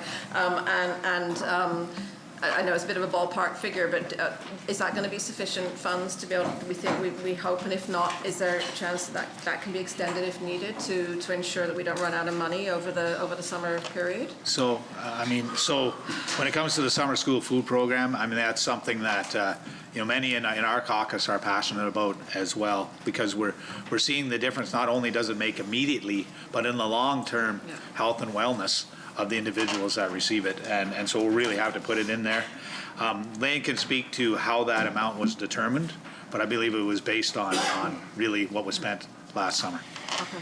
Yeah, so we referred to our expenditure from the 2020 program, where we estimated there was about 700 meals prepared on average by the end of that program coming into the end of August. And so that's what that costing is based on. Okay. Charlottetown Belvedere? Thank you. So if there is a change in need, though, you've got flexibility if need be to be able to meet that need. Yeah. Okay. Yeah, it's an estimate at this point. Okay. Charlottetown Belvedere? Thank you, Chair. Just a quick follow-up on another topic that I discussed with your predecessor, Minister, was that Peers Alliance, who are obviously a very important community partner in terms of the work that they do with our LGBTQI+ community, actually had sat under health because they were previously AIDS PEI, but with their new mandate under their new kind of expanded, they are now an advocacy, much more the health-based focus. So we had discussed that would be added to the portfolio under social development and housing and the community partners section. Has that happened, or do they still remain with health, just in terms of continuity of delivery of social service programs? So, Core funding still with health. yeah, so Elaine's telling me that core funding is still with health, in fact. Okay. And that was the determination made from a budget perspective. Okay. But, I mean, we're working with them directly as a community partner. For example, we talked about the outreach center. They said Yeah. it on the working group, right? So I think when it comes to liaisoning with the Peers Alliance, that's something I look forward to meeting with them at some point in the future. Yeah. It's been a bit of a whirlwind here since February, and then the House sitting, and then of course we had a circuit breaker in there. But I hope to get out and meet with many more of the community organizations here in the coming weeks. Charlottetown Belvedere? And I guess the concern is some of it's just consolidation, like you said, like if all the work and activity of liaison is happening in your department, then, to have that kind of, but as long as the funding in another department isn't a barrier, and I know that you do work closely across departmental lines anyway, and sometimes it's just more difficult than it's worth to move things from one department to another, so, yeah, I get the challenge. Chair, do you have anybody else on your list? I have Charlottetown Okay. West Royalty. Thank you. The Seniors Independence Initiative, a great program. What's the uptake on that program? Do you have any? Hey, what page do I have that on here, Elaine? Yeah. So you go ahead. 24, You yeah. go ahead. Yeah, it's about 800 clients on average. Charlottetown West Royalty? Is there any talk about expanding the scope of that program, at all within the department? Can you providing more services? And I'm thinking more about, food delivery and like increasing, just providing the more assistance to Islanders through that program. And what would the minister think about that? Well, you've already referred to our strategy to help seniors more. That's really being led by health and keep them in their homes. And I think any increase in scope that would contribute to that would definitely be on the table. And again, if you have some key suggestions on what we do there. Again, I have some interesting ideas as well that I really haven't had a chance to dig into with the department yet, but obviously it's something we would consider. Yeah. Charlottetown West Royalty. No, and it's great because seniors, you want them to be independent, it helps their wellness, they want to stay at home, and this program is well versed for an expansion. I know there's some funding increases into that program, which is very, very important. But we didn't predict, even 4 or 5 months ago, we didn't predict that affordability in Prince Edward Island was going to go up as quickly as it has been. How can the minister move a little bit quicker in terms of changing the amounts around that program in the future? Maybe that's not enough. Maybe a doubling in 3 years isn't enough as we're setting forward. How can the minister look at making sure that we can move quickly with any needs of that program to make sure that it's being adequate for seniors? Well, remember, we're in budget estimates here, and I think Lane already alluded to that. These are estimates, and if there's a need that's really out of the ordinary, and we're seeing a lot of that with the pandemic, obviously, and of course the increase in budget for home renovations would be related to material costs going up because of the pandemic. There's a process in finance for dealing with that. I mean, at the end of the day, if we spend more money, we have to come for a special warrant, right? I mean, Lane can speak to increases a little more to that process. Yeah, so I guess just to, as far as this year is concerned, from a budget perspective, we adjusted the income thresholds. So for singles, for example, going from 18,000 up to 19,500. For couples, it was 24,000, now going up to 29,000 as an example. There's more scenarios there, but the investment primarily reflects the income threshold adjustment so far. And to be clear, I mean, Lane's referring to the Seniors Independence Initiative. We're really, I mean, the department, rightly so, is really proud of the increases there with both to the income thresholds and then have the benefit caps decrease, you know, in sort of a linear fashion as the income increases, right? So it's not like a straight drop off, you know. No. Like once you're above that income score, you get nothing. It slowly decreases. So it's they've done a great job with the Seniors Independence Initiative. Yeah. Charlottetown West Royalty. And I agree. And I'm just worried, I meet seniors all the time who just always are somewhere out of the programming loop. They just can't make it, but they're kind of struggling. So that's why I was asking those questions. Do you have a breakdown of that program between rural and urban centers in PEI?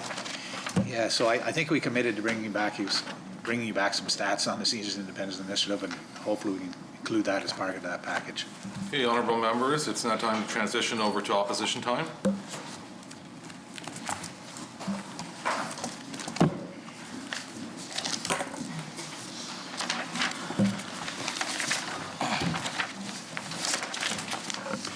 Mr. Chair, I move that the Speaker take the chair and that the chair report progress and beg leave to sit again. Shall it carry? Carried.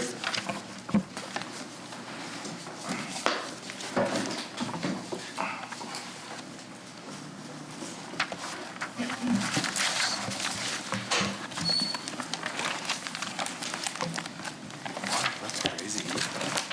Heat, that's crazy.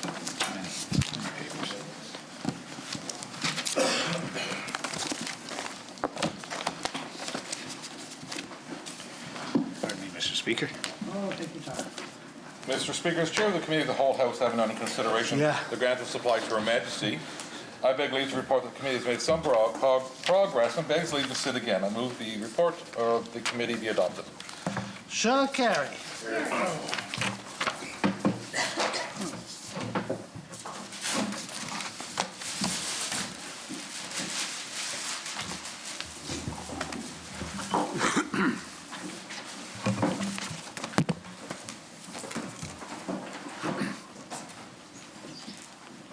The honourable member for Mermaid Stratford and the opposition House Leader. Thank you, Mr. Speaker. Mr. Speaker, I call motion 28. Shall it carry? Carried. Mr. Speaker, motion 28 was under debate on an amendment to the main motion, and debate was adjourned by the honourable member from Charlottetown West Royalty. Anybody else? Honourable member from Charlottetown West Royalty? Thank you, Mr. Speaker, and just going back to this, and when I was talking before, I think it's important that kids play, and to a certain age, you know, just with my experience about seeing how different kids react and develop over time, and how it's important to mix that together is crucial between learning and playing, and you know, I think I made my points pretty clear the last time up, and I'd like to sit down now. Honourable member from Charlottetown, Victoria Park. Thank you, Mr. Speaker. I want to clear up a bit of a misunderstanding that I think may have led to this amendment. The research behind play-based learning is most abundant for children in grades 3 and younger. However, if one digs a little deeper, there is all kinds of research that tells us at every age, play is the best way to engage and connect with curriculum content. In the junior high and high school levels, we often refer to play-based learning as project-based learning. Given the spirit of Winter Wellness Day and the advocate that the member from Charlottetown West Royalty is, I am surprised to see that he seconded this motion, when his legislation and this motion are so foundationally connected. Mr. Speaker, one does not have to look far to find the evidence, the science, on how our students from K to 12 learn best. We are at a time in history where never before has our workforce needed creativity, problem-solving skills, communication, critical thinking, collaboration, flexibility, being team players, among much more. This cannot be easily learned and grasped through traditional teaching models. These skills are best learned through play. It is by getting in there and bringing the curriculum to life, making it relevant to them, where true growth happens. Our curriculum at the moment has play-based activities suggested from grades K to 12. We know this, and we practice this in some pockets of our province. This is about being intentional about that. Mr. Speaker, we have obesity rates that are through the roof in our young people. According to the news coming out of everywhere, the mental health of our youth is at an all-time crisis breaking point, and I know we get emails about that every day. Teachers are hard-pressed to keep our youth engaged. The data tells us that increasingly our education system is not serving a huge majority of our island children and youth. Something has got to give. This is one small thing that we can do to support teachers and students that will have a major impact, that will have major impacts, plural. Teachers are asking for this. They see all of this because they live it every day. They see the injustices, they see the gaps, and they want a change for the better. As I read through the Public Schools Branch 2019-2020 annual report, I was shocked to see that after 5 years of service, a huge number of our teachers leave. 25% of those resign within 5 years. I would love to know what the exit interviews tell us about that. We have engaged compassionate, effective, strong educators, and we need to find ways to support them in order to keep them. A high school curriculum would look a little different, Mr. Speaker, because they are high school students, and play evolves over time naturally. I would appreciate it if everyone in here took a moment to think about play. What did it mean to you as a child? How did that change for you when you moved into your teens? What does that mean to you now as an adult? Facilitators and consultants know that through activities that look an awful lot like play and games, their adult students relax, they have fun, they learn about teamwork, delegation, responsibility taking, etc. Their students relax, get comfortable, have fun, and as a result, guess what, Mr. Speaker? They learn better and they retain more. They learn more because they have connected with it in a variety of different ways. This is about what we know about how students learn, so let me break this down. Engagement is key. Interacting with curriculum content, playing with it, and bringing it to life. It is making a real connection to curriculum. Mr. Speaker, that is where real learning happens. I want to share a quote from a high school teacher who is advocating for more play in their classroom. Again, this is a high school teacher who sees the value and need for play for his students to learn. And I quote, "Play is highly encouraged in the earliest years, mainly in preschool and kindergarten. However, as students get older, they are often moved into more industrialized education settings where they are expected to learn through practice, recitation, and the memorization of content. This shift demands that students sit down, listen, take notes, and remember things, often without providing relevant context to the subject matter. Human beings aren't programmed to learn in this manner. We learn best when we are able to understand content contextually and apply it to solve relevant problems. This creates engaged learners. Play and game-based learning can provide that context. Students learn best when they are engaged, active, and immersed in deep learning experiences. As a high school history teacher, I was fortunate enough to have the flexibility to allow my students to pretend to be Spartan warriors, investigate the murder of Julius Caesar in a Roman detective agency, explore the judicial system by putting the big bad wolf on trial, and publish magazines in the style of the 1920s. Not only did these immersive projects and experiences make my classroom a more exciting place to be, but my students were able to grapple with complex historical content in meaningful ways. More importantly, students were able to demonstrate on a regular basis problem solving, critical thinking, communication, and collaboration. Skills far more important for students to master than specific pieces of content." End quote. The students across this island deserve some play in their lives, as we all do, Mr. Speaker. It is good for our children and youth and supports them physically, mentally, academically, and spiritually. I, for one, support our children and youth and honor how they learn best. So, Mr. Speaker, with that, I will not be supporting this amendment. There is simply no science for me to do so. Thank you, Mr. Speaker. Is there anyone else wishing to speak to the amendment? The honourable member from Summerside, Wilmot.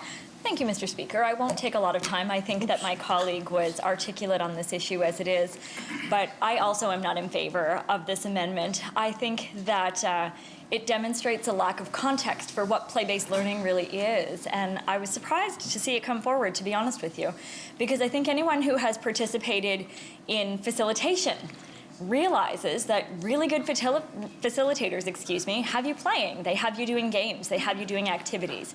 It relaxes people and allows you to more fully engage with content. I think that's very relevant. I think when we talk about role playing, we have to remember that is in fact playing, of course. It's a perfectly valid way for us to be engaging with content with older students. I think that when we see an amendment coming forward to suggest that play is only beneficial up until the 3rd grade, I think any facilitator, any person who does mediation, any person who is working with groups of adults would tell you that's just plainly incorrect. I'm sure that when you have conventions, Mr. Speaker, there are lots of times you have activities and games as part of that, and I think we see a lot of value in that.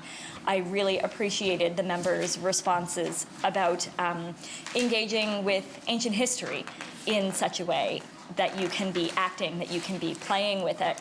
I think it's how we bring curriculum to life, Mr. Speaker, so I also will not be supporting this amendment, and I would urge my colleagues not to as well. Thank you, Mr. Speaker. The honourable member from Mermaid Stratford and the opposition House Leader. Hi, Mr. Speaker. Thank you, Mr. Speaker. Sorry, not just hi, but hi. Hi, Mr. Speaker. I would be remiss if I didn't stand up and speak to this motion.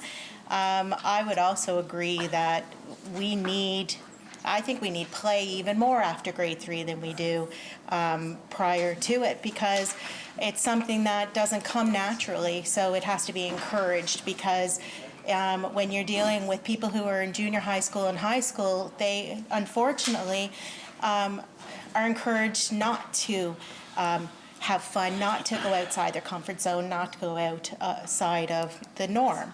And when you introduce play in any form, then that encourages them to just have fun. And I think that that's something that's really important. I mean, we've heard in this House numerous times when we talk about 16 and 17-year-olds, just let them have fun, let them just be kids. So, Mr. Speaker, I would speak to when I was attending junior high school. It wasn't yesterday. It's hard to remember when that happened, Mr. Speaker. So it wasn't yesterday. The best part of it was, I participated in band. I participated in theater. We got to do shows. I've actually seen kids who have wanted to transfer from one high school to another so that they can participate in those types of activities, because the Charlottetown Rural and Colonel Gray actually swapped back and forth to do musicals. So kids who were only going to receive one musical actually really wanted to be participating in two and looked for ways that they could transfer back and forth. We talk about art. I'll go to my my daughter's grade 6 class, and they've just finished talking about architecture and Greek mythology and writing books, and what they had to do is bring their book to life. So they were actually taught how to do needle felting, and they got to do needle felting and create the cool characters that they wrote about in their books, and those are grade 6 students. And then now they're critiquing, and they are talking about how the artwork and how their needle felting and creating the characters pulled the whole story together, and it made it fun. There was kids that they also then did paper mache in order to build different buildings throughout the world. And so we saw the Acropolis, we saw multiple buildings, and those kids spent days and weeks doing paper mache, designing how they were going to do it, and then meticulously putting it together, and then painting it. And then, Mr. Speaker, they actually got to put it in the library so that the entire school got to see it, and they're the envy of every class. That's play-based learning. That's how you bring the curriculum to life. And we have teachers that are doing it, and we need to support teachers that aren't currently doing it to be able to give them the tools to be able to actually participate if that's not something that comes naturally to them. You can talk about project-based learning. When you're in university, the best class, as far as I'm concerned, is when you get to build your own company and then work with a group of people in order to be able to bring your business to life. I mean, those are the things that we are encouraging people that are learning to do every single day so that we can bring the curriculum to life. We talked about conventions. What convention have you ever gone to where they didn't do an icebreaker first?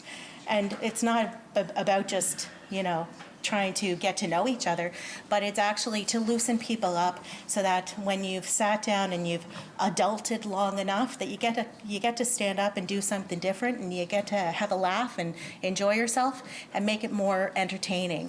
And then you sit down, you're ready to adult again. So, Mr. Speaker, for that reason, I believe that play-based learning is required straight through our curriculum, straight through life, and we should never be limiting anybody if that's the way that, especially because it's proven through science that that's one of the best ways to be able to teach kids. So, Mr. Speaker, thank you for the time, and I will not be in support of this motion. The honourable member from Tyne Valley Sherbrooke, and the opposition whip. Thank you, Mr. Speaker. And I rise today to state that I also will not be supporting this amendment. I think perhaps some of the issue that we're facing here with the wording of this original motion is around the word play and what that actually means. And I think, it's quite clear that that means something very different at different ages. I think taking a step back, the question is, what do we actually want to achieve through our education system? What is it that we want for our youth and our children for their futures? What do we want them to know? What do they need to know? And I think if you look at it through that lens, you realize that the realities of the current and evolving knowledge-based creative economy are such that the skills that we learned, in past forms of education where, you focus on, memorization and, sitting at your desk and copying things down, these sorts of things are not useful in today's labor market. In reality, Mr. Speaker, when you ask employers today, what are the skills that they are most looking for? What do they want in their employees? What are they searching for? It is creativity. It is innovation. And it's the ability to engage with others, those social skills, that social and emotional learning, that all of those things, Mr. Speaker, are learned through interaction with others through the ability to create and innovate, and essentially through play. So when we are talking about play, we're not talking about the play simply of 4 and 5, 6-year-olds and our junior learners. We are talking about the ability to create and innovate that should be throughout our education system and that evolves with the age of the student. So PEI really has a fantastic opportunity here, Mr. Speaker, to be innovators in making sure that we prepare our students as best we can for the realities of life and work in today's society. I think the member here mentioned something about obesity rates, so I suppose I will talk about that as well, I guess. Again, when we're looking at different challenges that we are facing in our society, when we allow students to have a space to be more active, to be creative, to be hands-on, another honorable member mentioned project-based learning. So these are all opportunities for students to, get out of that strict space where we're sitting at a desk and we're simply listening and copying and writing things down and repeating things back in a test. All of those skills that we learn through traditional education are not. They're not going to get our kids anywhere in the future. I mean, in the labor market that is happening today and in the future, we know that jobs are increasingly precarious. So the reality where someone is, in the same job for their entire lifetime, that simply doesn't exist for our youth today. They must constantly be able to reinvent themselves, to be innovative and creative, and present themselves in a way that they are able to show that no matter what the task, they are able to approach that in a way that allows them to adapt. And again, Mr. Speaker, those are things that can only really be learned through the opportunity to create and innovate. So I think that, this amendment to the motion was, perhaps, well-intentioned in that the member mentioned looking at research around play-based learning. I think that might have been through a search of, play-based learning and what the first few hits were on a Google search. What I would suggest is that I would really like people to search, knowledge-based creative economy. So I see some people have computers out right now. Search that and look at what are the things that our youth are really going to need now and in the future, both for work and for life. And this motion on play-based learning is an important step to shifting to an education system that's going to give our children and youth the best chance at the best future. Thank you, Mr. Speaker. The Honourable Leader of the Official Opposition. Thanks so much, Speaker, and it's a pleasure to rise, particularly after listening to a number of my colleagues speak so eloquently and thoughtfully and assuredly on this topic. Sir Ken Robinson, who sadly died recently, is somebody I've always looked to when it comes to a philosophy of what education should be. And one of the things he says a whole pile of brilliant things, but one of the things he says is that creativity is the new literacy. And my colleague from Tyne Valley Sherbrooke was just talking about the workplace and what employers are looking for and what the most innovative, creative, and I would argue successful companies are looking for.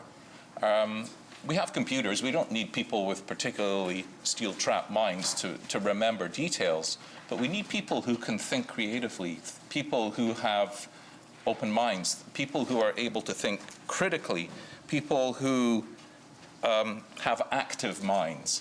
Those are the folks that companies are looking for. And you develop those skills, those soft skills, not through doing your times tables. And I'm not saying that those are not important. They absolutely are. But the soft skills, so-called soft skills, I don't really like that term, but those are the things which will distinguish people.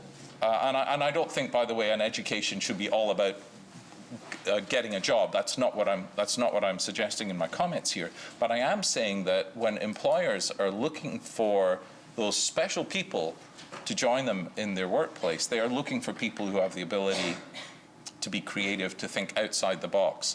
And we learn that when we play. I was blessed to grow up in a family where my mother in the Highlands of Scotland was one of the pioneers in the playgroup foundation. Playgroups were, I mean, they're well established now all over the world, but back in the 60s, that was a novel idea. Get your kids together and let them play. And I don't remember much about it. I was only 2 or 3, but I had a very happy childhood. And I'm very grateful for my parents to have allowed me the ability to play. And I think I've hopefully carried that desire for playfulness with me my whole life. I had the great pleasure in my previous life when I was a dentist of having a little more spare time than I do now. And one of the ways that I used that spare time was to go into the local school where my kids were at Englewood Elementary School. And I started a drama club there. And it was some of the most enjoyable times of my life. And every year, I did it for almost 10 years, and every year the kids in the school would co-write a play with me. We would co-direct the play. We would have so much fun. And every year I could point to 1 or 2 individuals in the class, not all of them, but 1 or 2 individuals in that class for whom that experience was life-changing, quite literally life-changing. And they continue to report back to me about how important that seemingly insignificant, we'd meet once or twice a week in the evening, and we would play. I mean, we would write a play. We would play as we produced the play, and then there would be a performance at the end, and the whole process was entirely creative, and it was entirely joy-filled. And the idea that somehow we have to stop the fun in learning at a certain date and get down to the hard-knuckle stuff is, I think, very misguided. Sir Ken Robinson tells a story of a young woman who was struggling in school. I can't remember her age, fairly young. And she was disruptive in class. She was always getting up, moving around, and the teacher was having a real hard time getting her to concentrate on the work in front of her, the sort of, as he puts it in his TED Talk, and I still think this is the most watched TED Talk in history. She wasn't cut out for as he puts it, low-grade clerical work, sitting at a desk for many hours a day doing rote work.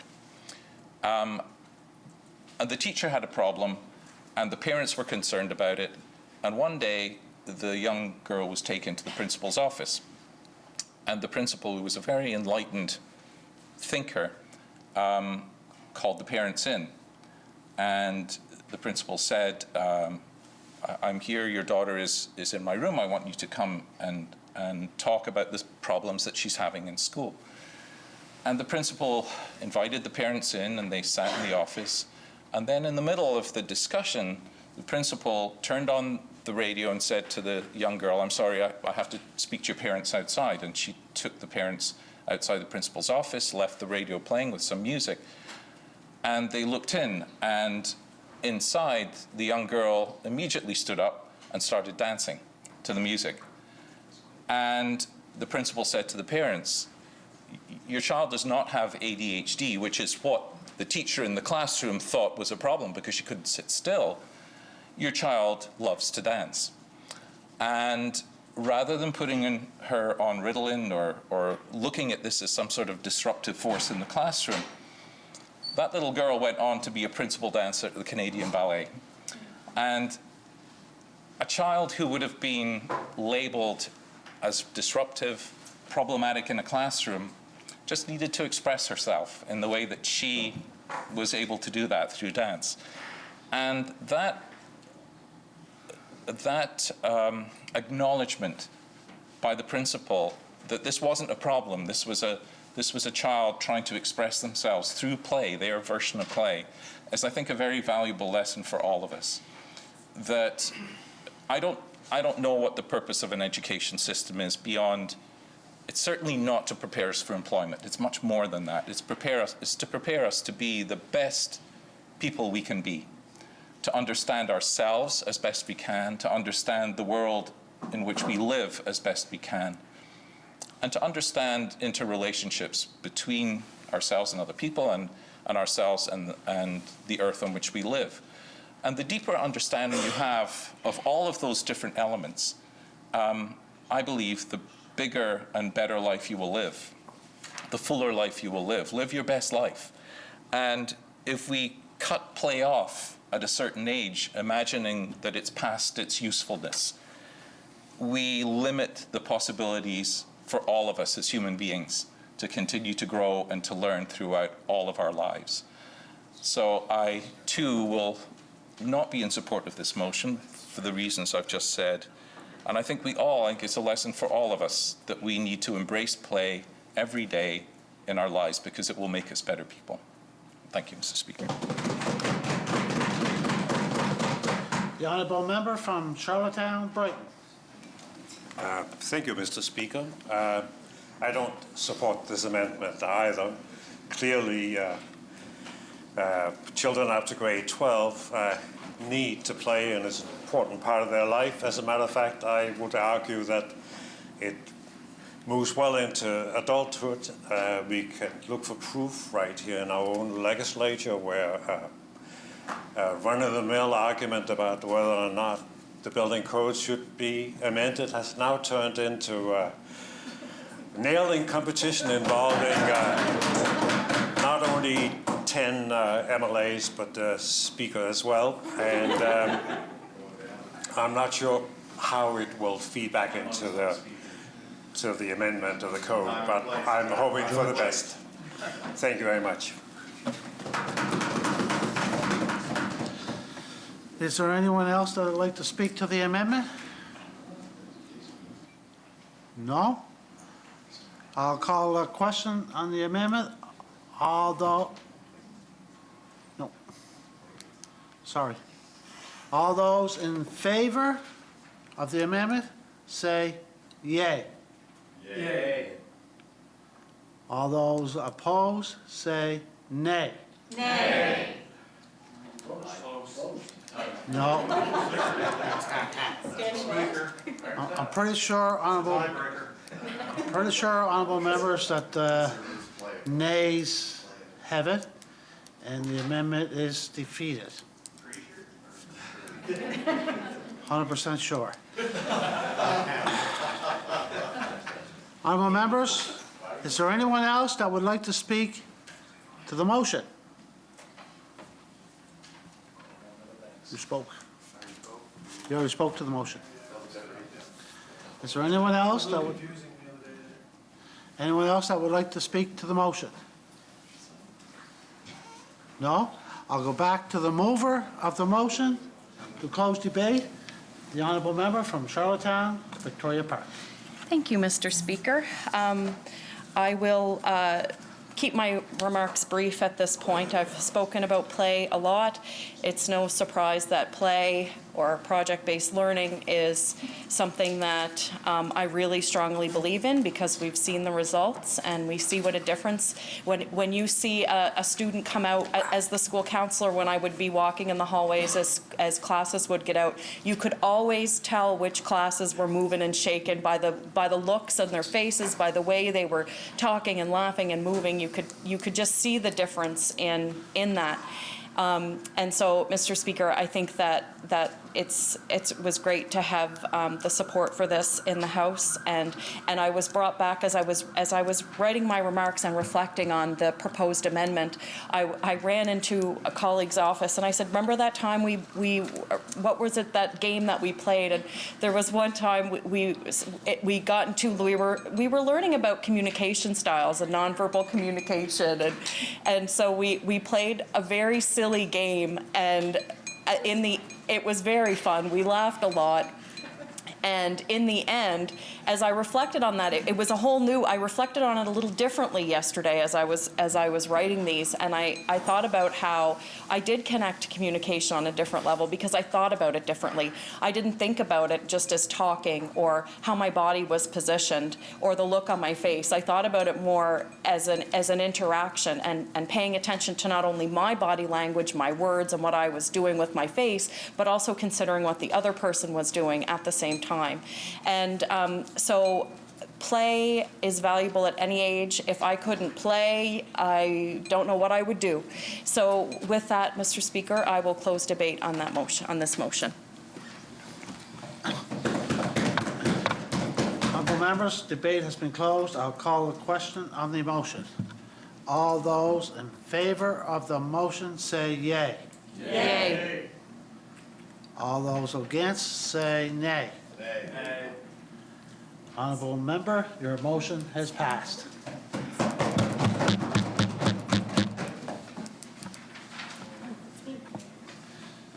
The honourable member from Mermaid Stratford, the opposition House Leader. Thank you, Mr. Speaker. Mr. Speaker, I call motion 40 be now read. Shall it carry? Carried. Is this a new one? Motion 40. The honourable member from Charlottetown, Victoria Park, moved, seconded by the honourable member from Summerside Wilmot. Pardon me, Mr. Speaker. Whereas in every election, whether voter turnout is high or low, the person elected makes decisions that affect everyone.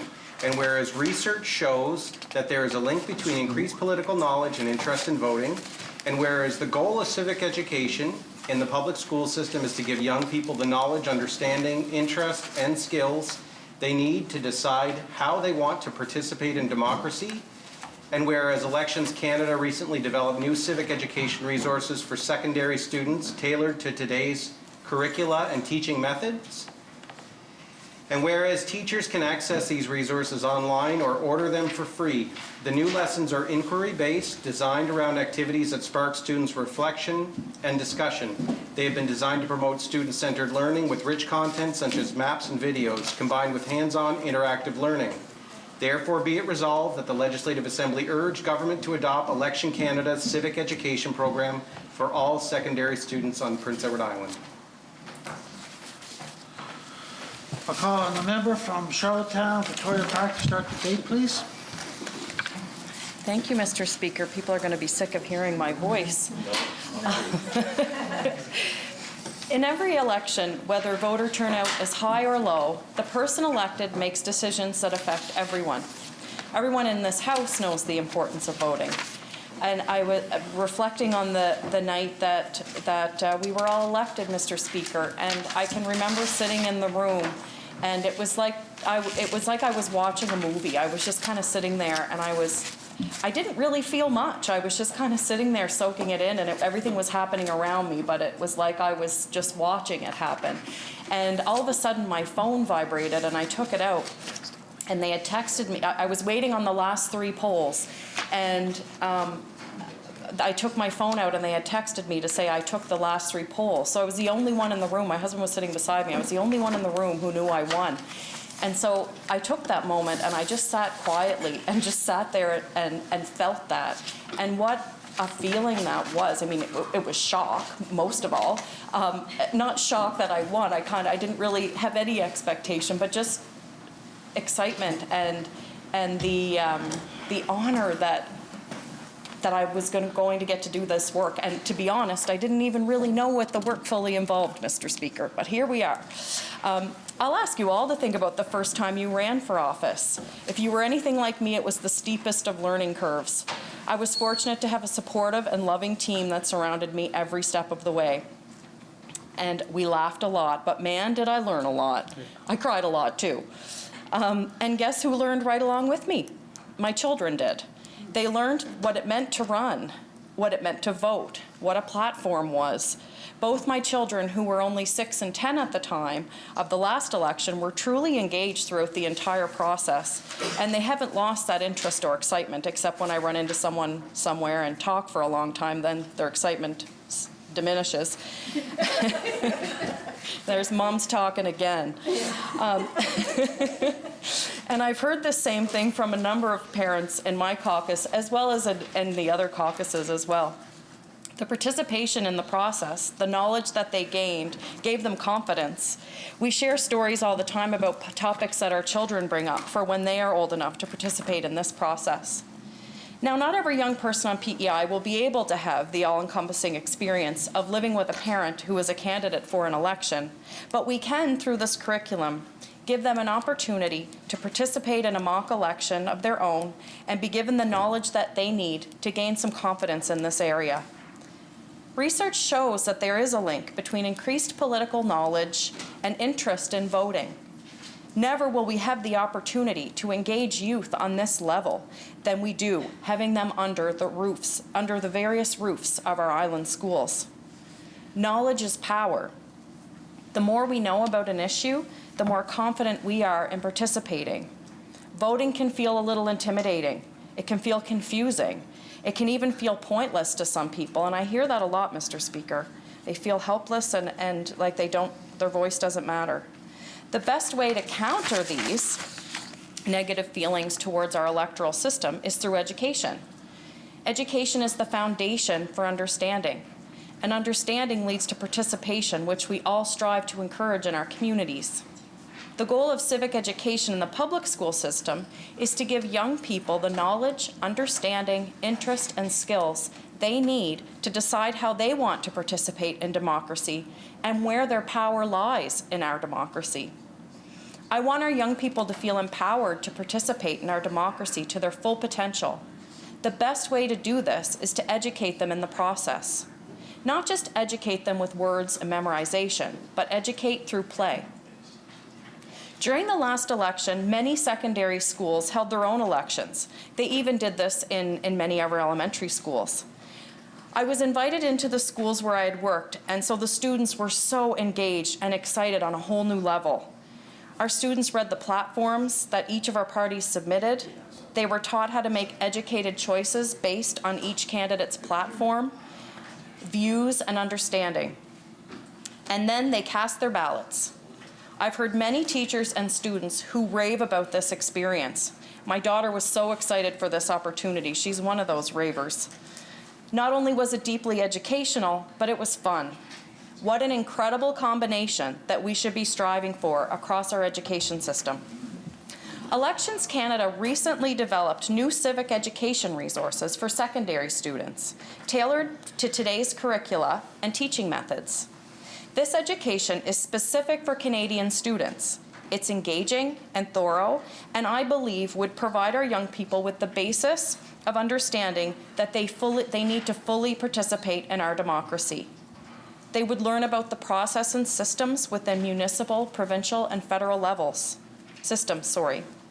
They would leave high school and enter the legal age to vote with the understanding and confidence they need and deserve to engage with candidates, ask them questions, vote, or maybe even run themselves. Teachers can access these resources online or order them for free. The new lessons are inquiry-based, designed around activities that spark students' reflection and discussion. They have been designed to promote student-centered learning in rich content, such as maps and videos, combined with hands-on interactive learning. This is what I love most about this new curriculum developed by Elections Canada. It is inquiry-based, designed around activities that spark students' reflection and discussion. As a teacher, and as many of my fellow teachers would often attest to, this kind of engagement does not just happen without the support of thoughtful and intentional curriculum. I believe this curriculum does this and would be an asset to our high school and intermediate school teachers. The curriculum, as I mentioned, includes maps, videos, hands-on, interactive learning materials. It is a perfect example of curriculum that we have been speaking about recently when I called for more play in our school system just now. This is what play looks like for high school age students, and it's also what works best to truly engage and educate them. Increasing civic education in our schools would only serve to engage young people in the democratic process and show them just how much their voice and their vision for our province really matters. Thank you, Mr. Speaker. The honourable member from Summerside, Wilmot. Thank you, Mr. Speaker, and it's a real pleasure for me to get up and second this motion. I have said this on a number of occasions, although never in the House. In different roles that I've held within our party, I've had the opportunity to go in and speak to students on a number of topics, whether it was during campaigns or on political engagement, on any number of topics and any number of classes, really. And I'll tell you, Mr. Speaker, some of the toughest questions I've ever gotten in politics came from students who had the benefit of a teacher who engaged them on civics. They roasted me on our party's platform. It was fantastic. I was so impressed by the depth of their questions. They were asking things like, and how do you intend to pay for this? They dissected what we were offering up and what impacts it would have on people.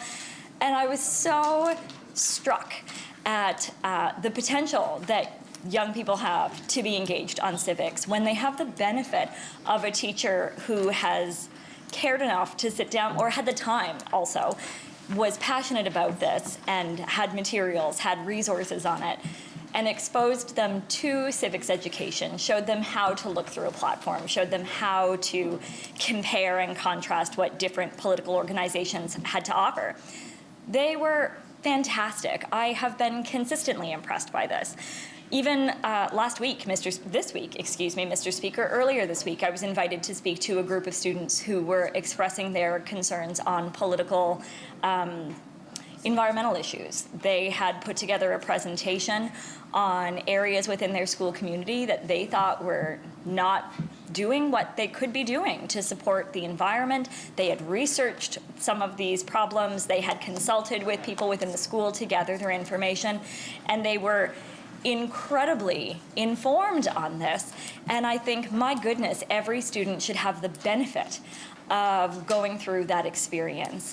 I hear us talk in the House all the time about how we can't lower the voting age because students do not yet have the sort of background in civics to really be able to make an informed decision on this.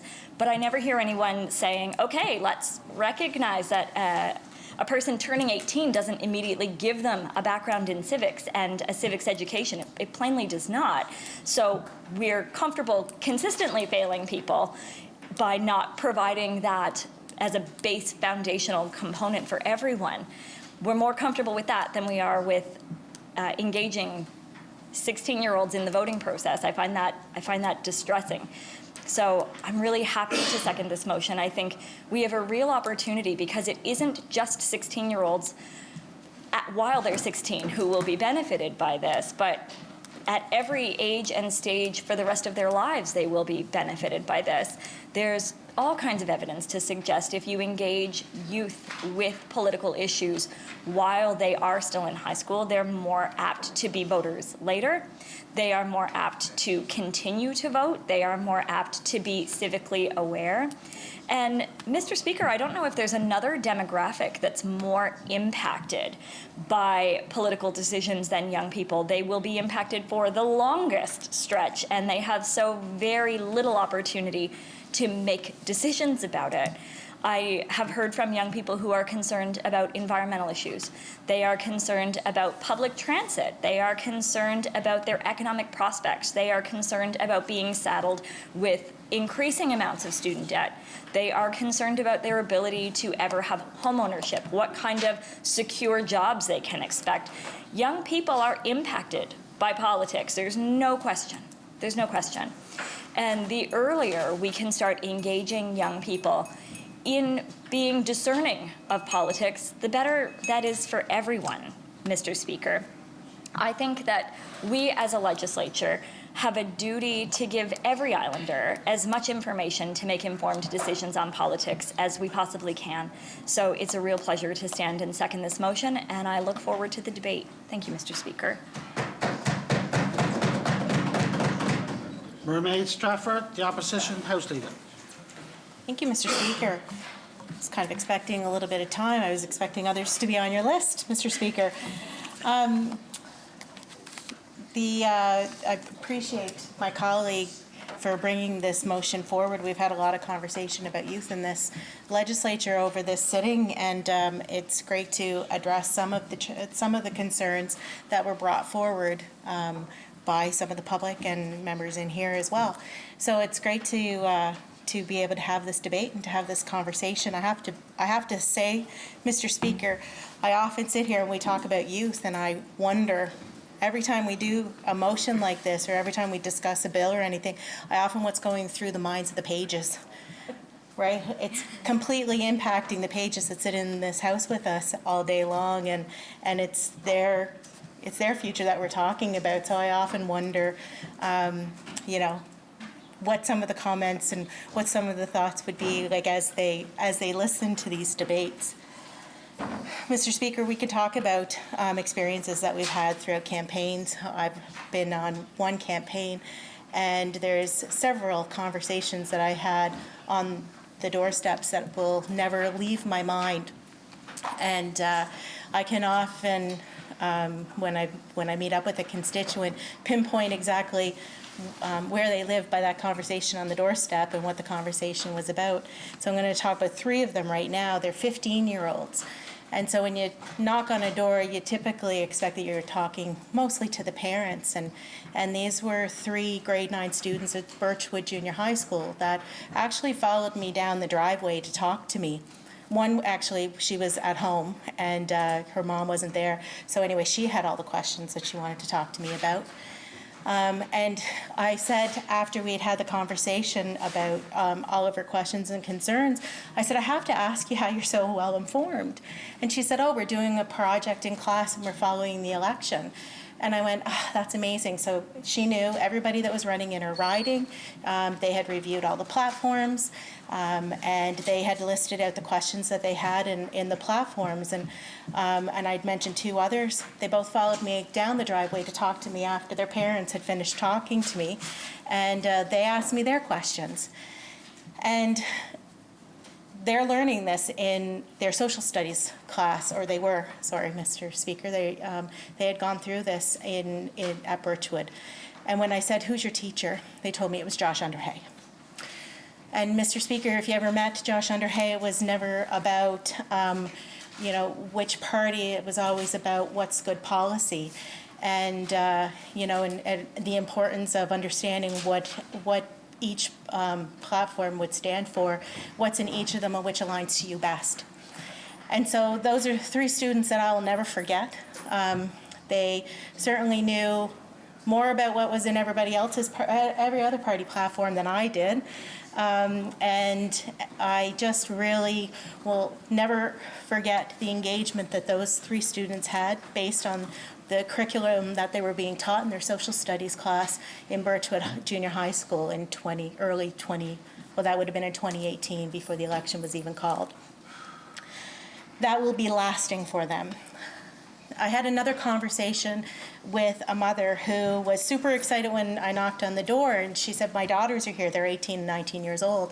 She said they've already voted, but they spent all last evening going through all 4 platforms and comparing the different points and reviewing which ones align to them.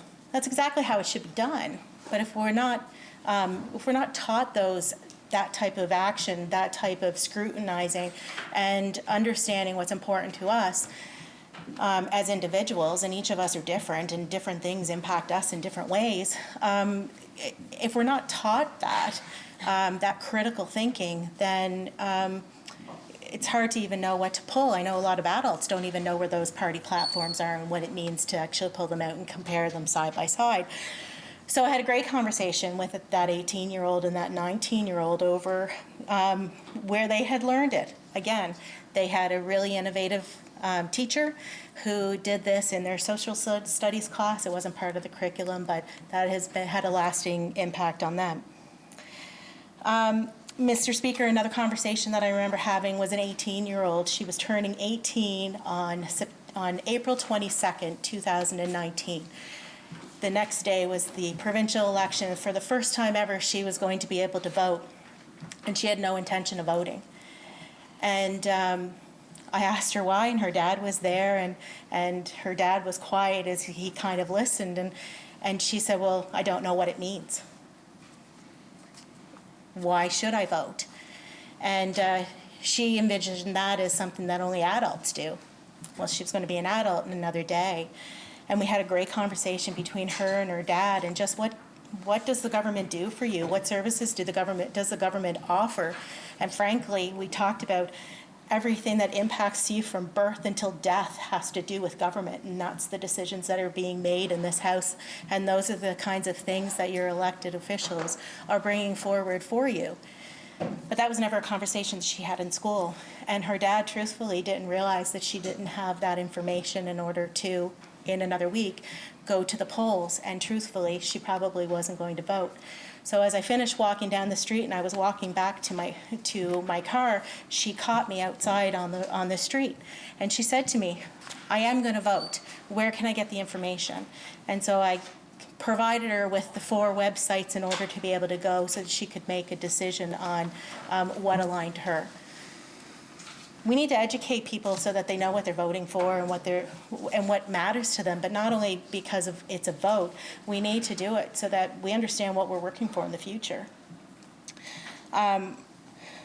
Government is everything. We impact everything. It's whether it's the cars that you drive and getting your license, it's the university that you attend, it is your education system from grade 12 and from kindergarten to grade 12, it's your health care, it's everything.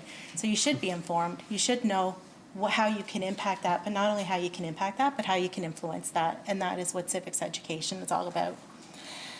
I'm going to share, because I talk about my affiliation with Girl Guides a lot in this House. I'm going to talk about my brownies. So the first time I got to go back to brownies, I had to give it up for the month because it seemed like I was out on the road every single Wednesday night and I wasn't able to go and meet with them. So the first week that I was able to go back and lead my brownie unit, oh my gosh, they were super excited. They were engaged. Those kids, they are grade 1 to 3. And they were listening, but they were listening because they obviously knew me, and they were asking their parents questions, and so that just facilitated a conversation.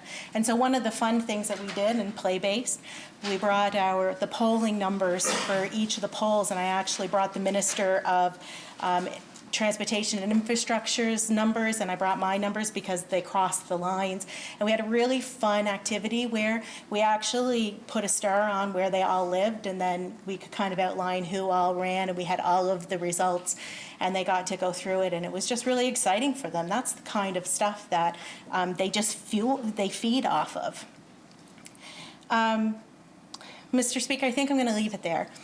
I think that as adults, any Islander has a responsibility to ensure that when somebody is turning 18 years old, they have been given the, or whatever the legal age to vote is, they've been given the opportunity to be able to kind of devour that information that's available to them, but also assist on how to find it.